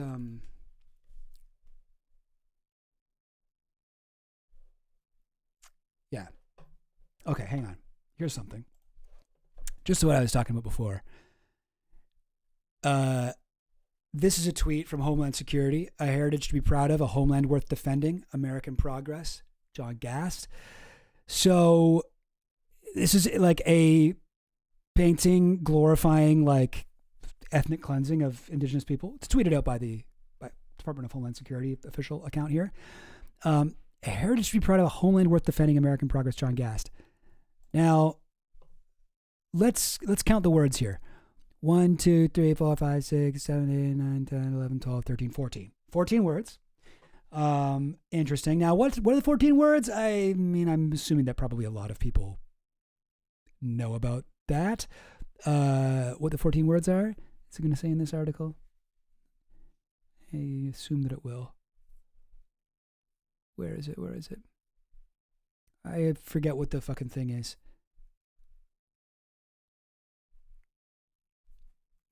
Okay. But okay, check this out. The caption contains 14 words. The capitalization in the caption, AHHD, the first, 8th, and 4th letters of the alphabet, 1, 8, and 4. 14 words, as online observers noted, could refer to the infamous 14 words neo-Nazi slogan. Oh, here it is. The slogan itself is, "We must secure the existence of our people and a future for white children." So when white supremacists say 14, that's what they're referring to. Those 14 words. and then HH is Heil Hitler. Crazy. So there's 2 capital H's in it. And look at that. A heritage. Heritage isn't. That's not the beginning of a sentence. That's not a proper noun. You ain't got to capitalize that. Homeland. That's not a proper noun either. Why are you putting that in a capital? Defend. That's what? So we've got here HH, Heil Hitler. Got AD 18. That's crazy. Or sorry, 1488. And like we must secure the blah blah blah. A heritage to be proud of.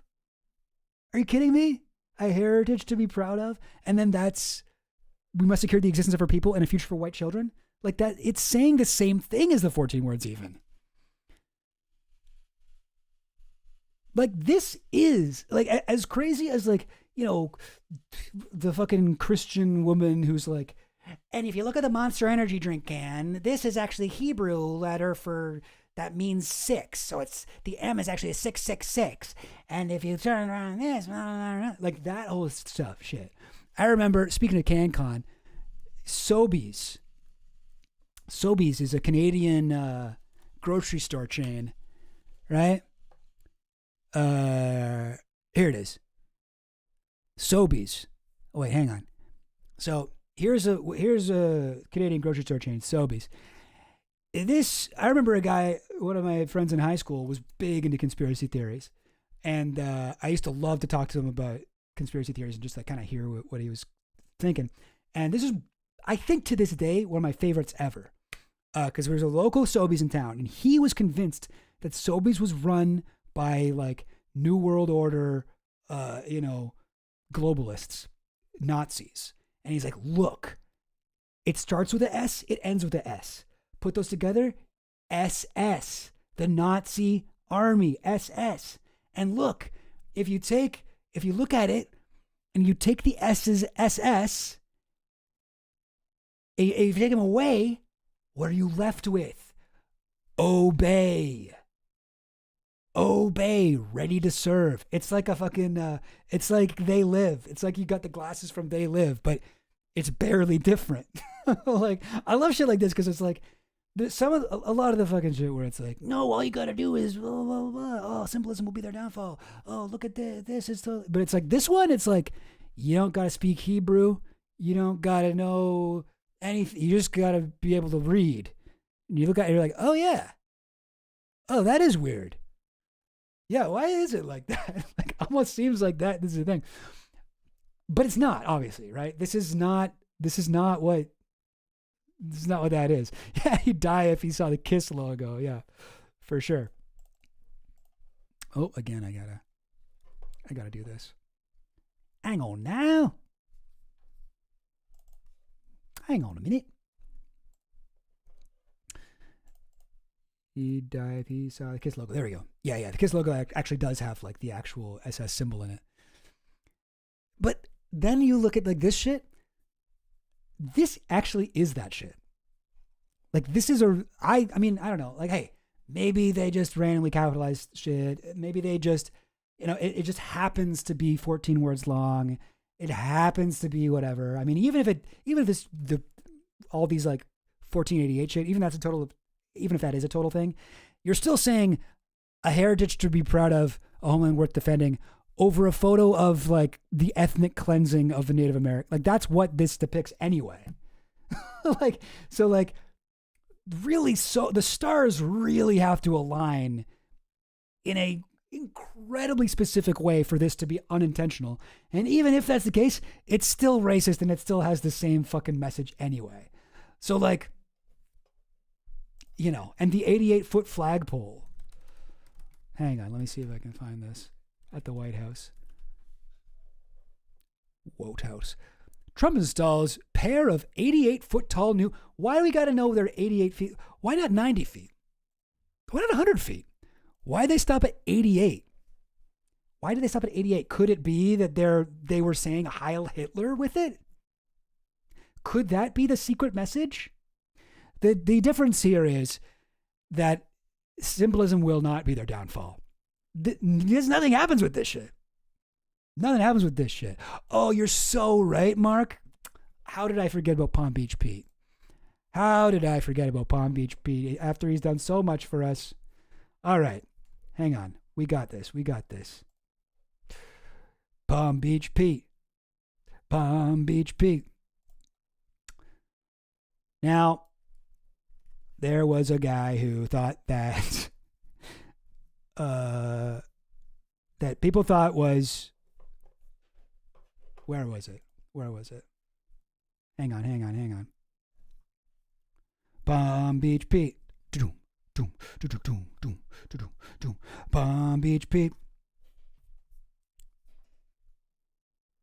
Bow. Okay, I don't know where the original one was, but I can post the one where he clarifies. So this is the latest. This is the latest internet. This won the internet for this week. A young man named Palm Beach Pete. Excuse me. Maybe not a young man, but young at heart. Palm Beach Pete went viral for looking like Jeffrey Epstein. Cool. Man who went viral for looking like Jeffrey Epstein speaks out. I'm not Jeffrey Epstein, I'm Palm Beach Pete. All right, let's hear him say his famous catchphrase, I'm not Jeffrey Epstein, I'm Palm Beach Pete. He does look like quite a bit like Jeffrey Epstein, I will say. This guy's a true doppelganger. Hey everybody, this is Palm Beach Pete, and my video went viral because some dude randomly filmed me while I was driving on I-95, unbeknownst to me, and the next thing I know, I'm a viral sensation. I had my phone down for about 4 hours, and I didn't know my phone was blowing up with all these comments from that video, so I got a lot of traction. It's pretty crazy. Thanks. So you're not Jeffrey Epstein? I'm not Jeffrey Epstein. I'm Palm Beach Pete. Palm Beach Pete. Boy, yeah. Okay. Peace out. Palm Beach Pete. Palm Beach Pete. Oh, 88 feet is standard length for a flagpole? Oh, really? Oh. Okay. Well, maybe I'm wrong about that one. I did think it was weird that they kept mentioning that, though. And here's is this his official page? And look at this, guys. This is a guy who became a beloved internet celebrity simply because he looks exactly like Jeffrey Epstein, but is not Jeffrey Epstein. Look at his handle, not Jeff Epstein. And what he's been doing is just posting videos where he says, I'm not Jeffrey Epstein.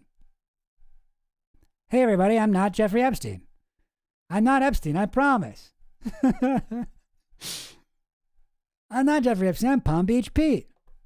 Just a regular guy from Palm Beach, cruising I-95, not running any islands or jets. Phone's been chaos ever since. Palm Beach, hashtag Palm Beach Pete, hashtag not Epstein.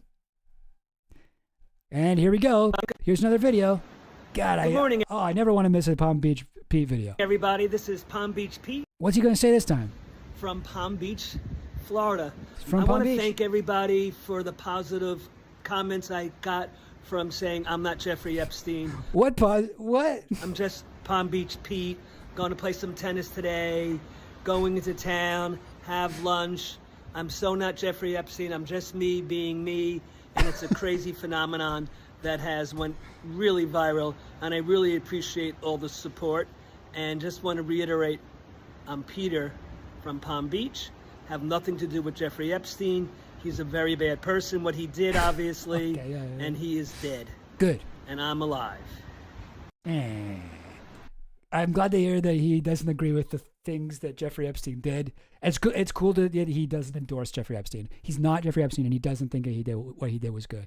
Hell yeah, Palm Beach Pete. I gotta see more. Is there any other videos of him saying he's not Jeffrey Epstein? Likely there's more.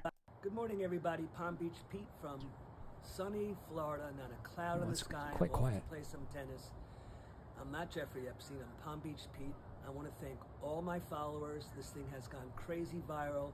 Over Pretty much the same video every time. 100,000 plus followers in less than 2 days. Have a great day. Enjoy life. Good morning, everybody. Palm Beach. That's it. Okay, all right. This is so far we've got he's got like a couple things to say where he's like, Hey, everybody, Palm Beach Pete here. I'm not Jeffrey Epstein. The whole thing's gone crazy viral. Appreciate all the support. Just want to say I'm not Jeffrey Epstein, and I'm Peter from Palm Beach. Thanks so much. I love it. I love it. Oh, man. Again, another video. What's he going to say this time? Hey, Mark Zuckerberg. It's Palm Beach Pete. He's talking to Palm Beach. Oh, because his Instagram got deleted. Video went mega viral. I just want to clear up. I'm Palm Beach Pete, not Epstein. I just wanted to set the record straight that I went to Instagram to let people know that I have nothing to do with Jeff Epstein. I'm Palm Beach Pete, and just wanted to spread positive vibes. I don't understand why you deplatformed me. I had a lot of followers, and I was just trying to do good stuff. And I hear you're moving to Florida. Maybe we could hang out. All the best. Oh, God. See him trying to turn off the phone at the end there. Okay. All right. Still doing his thing. Hey, it's Palm Beach Pete. My friend helped me make this so to show you guys some photos of me in the 90s. All right. It's trying something different this time. Oh, yeah. Sorry, Finland. Whoa, I'm going to get to that in a second.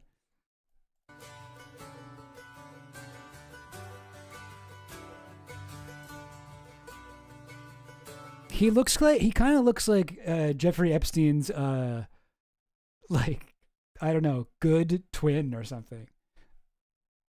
Like, more Jeffrey Epstein if he drank and couldn't handle his liquor. No, that's kind of mean. He looks like he's having a good time. Yeah, there's Palm Beach Pete, what he's like in the 90s. Hello, everyone. I don't have an Instagram right now. Any accounts you see are fake. I'll let you know when I'm back. Hell yeah. So then we got, this was the weirdest. This is a little bit of a bag fumble here. Jeffrey Epstein looked like Palm Beach Pete says he partied with the disgraced financier and won't change appearance. Wait, what? He has no plans to change his appearance. In a statement to the outlet, Pete described himself as a better looking version of Epstein and said his life experiences are entirely separate. Yeah, this was weird. I'm Palm Beach Pete. I'm a regular guy. I'm retired. I lived in the city for a long time. Okay. Worked in commercial real estate. I love to play tennis. I'm very social. I'm not going to change. This guy is dead, and he was a Wait, well, you don't have to change about whether you like to play tennis or not. That's not the issue. really bad person, and I can hold my head high. I didn't do anything. I just happen to have similar looks. I'm just a better looking version than Jeffrey. Back in the day, So far, so good. I'm enjoying getting more context on him here. I was living in the city. I went to a couple of parties, and Epstein was there. Why would you say, dude? What? No. You know you didn't. I mean, maybe you did, but why would you say that? At a party, he was kind of creepy, just sitting Oh, on the couch, I was quiet. staying to himself, and he wasn't the magnitude that he is or was. Here, I'll go back so you can hear the part where he says he partied with him. Back in the day, when I was living in the city, I went to a couple of parties, and Epstein was there at a party, and he was kind of creepy, just sitting on a couch, staying to himself, and he wasn't Yeah, that's not what Palm Beach Pete did. His name's Palm Beach Pete. This guy's out there like pressing hands, getting to know the locals. the magnitude that he is or was. So he wasn't a big deal. He was mysterious. People didn't know how he made his money and where. And Palm Beach Pete is not. Palm Beach Pete will immediately tell you the worst thing about him within days of going viral. You know what his story was, but I never really encountered him and had a conversation with him. I just saw him at a party. It's so funny. Like I mean, like there's a thing, right, with viral fame where like there's there's Jamie Loftus podcast. I would love to see her do a episode about him in the future. I think it's called 15 Minutes of Fame or something like that. Is that what it's called? Dang it, I used to listen to it all the time. But she basically does episodes where each episode is about like somebody who was really, really famous on the internet for a while. And most of them, like, they don't really know how to turn that into anything. You know? They'll go viral. They'll go like this. And then they'll be in this position where they're, oh my God, I just got 20 million views. And it's like, oh, fuck. And it's just like, okay, how do I make money out of this? And like one of the only good ways to do it is to make merch, but almost everyone fails at it, you know? And you can see this guy, he's like a little bit older. He doesn't seem like he's that hip on social media, Instagram and stuff. His Instagram got deleted for some reason. That sucks for him right now because it's a crucial period in his life. But he's just sort of confused. He's like, oh, they really liked when I made that video saying I wasn't Jeffrey Epstein. I guess I'll just do that again. I guess I'll just make another one of those. So he just keeps doing it. But I don't know. Really, the most successful one at this is Hawk 2, a girl. Because she made so much money off of that shit. And it went on for so long. And then it just went like, and then she kind of fucked it up with the meme coin thing. But I mean, as far as I know, she still made a lot of money, but yeah, I don't know if she's going to be able to maintain her level of fame. Oh, wow. Even his teeth are the same. 1, 2, 3, 4, 5, 6. No, his are slightly less crooked, at least from this angle. It's kind of uncanny. But why say that you partied with him? I mean, there has to, if it's true that he partied with him and he's not just like saying that because he's like, I'm Palm Beach Pete, right? I'm cool. Everybody in Palm Beach knows me. Like, I don't know. Like, it would be such a dumb thing to lie about. But like, if that's true, they met each other. They knew they were at the same party even. There has to be more to that story because like, what are you go to a party and you meet your own doppelganger? Has that happened to anyone? That's crazy. That's crazy. I would love to know more about what happened there. Like Ghislaine must have seen him and be like, oh my God, Jeffrey, come over here. Jeffrey, look at this bloke. Look at him. He looks like you, Jeffrey. That's what you look like. And he's like, who, me? I'm not Jeffrey. I'm Palm Beach Pete. I'm not Jeffrey Epstein. And that was always his catchphrase, even before he knew who Epstein was. Anyway, that's Palm Beach Pete. That's pretty much all you got to know about Palm Beach Pete. That's the whole thing. Palm Beach Pete, the latest influencer. Oh, I like Palm Beach Pete. I want him to do well. Wait, let's see if there's more links. Not.Epstein. Great. Oh, he's got a TikTok as well. Oh, not.Epstein. That isn't a website. Okay. Just a hopeful domain he'd like to have, I guess. He does have this one. And he's like, no official IG. You don't gotta put that in your stuff, man. Yeah, okay. Same videos we saw. Well, yeah, there you go. 1.9 million likes though. He's got to get a merch shop ASAP. Palm Beach Pete. Do a picture of make a little cartoon like AI picture of yourself, Palm Beach Pete, and have you do a thumbs up and it says I'm not Jeffrey Epstein, and then get some cool letters to say like Palm Beach Pete. Put that on a t-shirt. Like, do that now. Do that right now. Because this is not going to last for like a long time, buddy. I believe in you. You can do this. And also keep posting this. I really like that you keep posting videos of yourself saying the same thing. Genuinely, I want you to keep posting that stuff. Yeah, that's my advice. That's my advice to him. Yes, or collab with somebody. That would be perfect. Do a meme coin. Why make your profile picture the pic you most dead ass look like Jeff? Yeah, I mean, like, I feel like the profile pic is when he's looking the most serious, which makes him look most like Epstein. Because usually he's like you can immediately tell, like, you know, you see him smiling. You're, oh yeah, Epstein did not smile like that. And yeah, I mean, like, yeah, now that I think about it, his teeth are a lot more normal than Epstein's, especially his top teeth. He's got normal teeth on the top. Epstein did not. Epstein had some serious gum, whatever.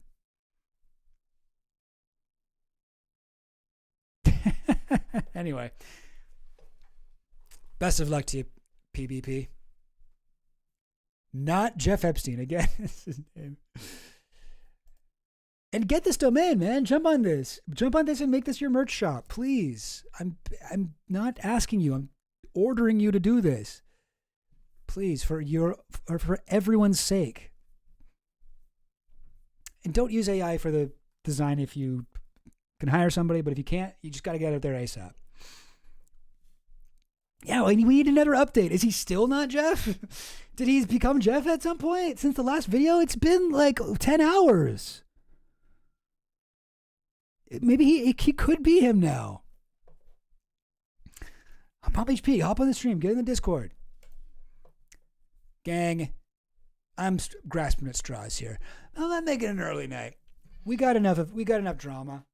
This is all drama all the time. Nothing but drama. Hope you guys enjoyed it.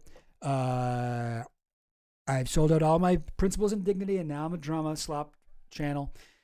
But hey, that's just what you got to do. That's how you play the game, how you play the online game. You got to look at your metrics and be like, okay, I guess I got to do this thing I hate.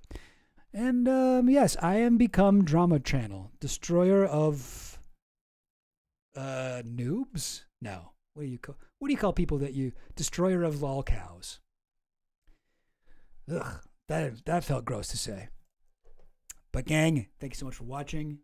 Thank you for sticking by me, even though I'm making soulless slop from now on. Just kidding. I'll go back to posting other stuff that's more interesting.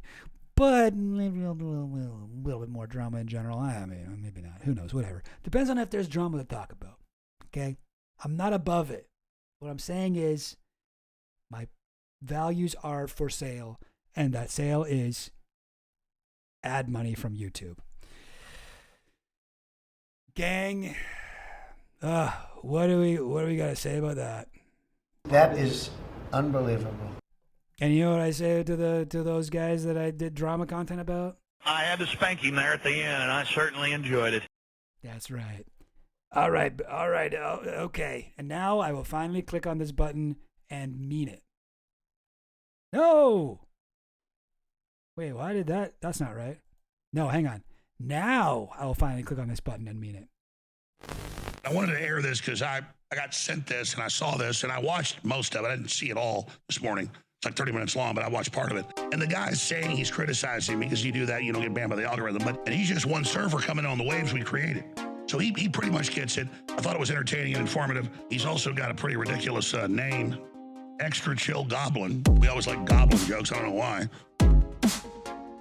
I made Goblin jokes years ago. They came super viral, so whatever. Yeah. We'll air that. So here's Extra Chill Goblin, and then Harrison Smith takes over. Here it is. Extra Chill Goblin. He pretty much gets it. Dirty. He's also got a pretty ridiculous name. Extra Chill Goblin Vomit, Slop, and Blood. I thought it was entertaining and informative. He's got a goblin guide charging into a goblin's nest. I don't want to see him kissing goblins. I just don't want to catch him in bed with a goblin. Literal pot-belly goblins are hobbling around coming after us. Extra chill Goblin.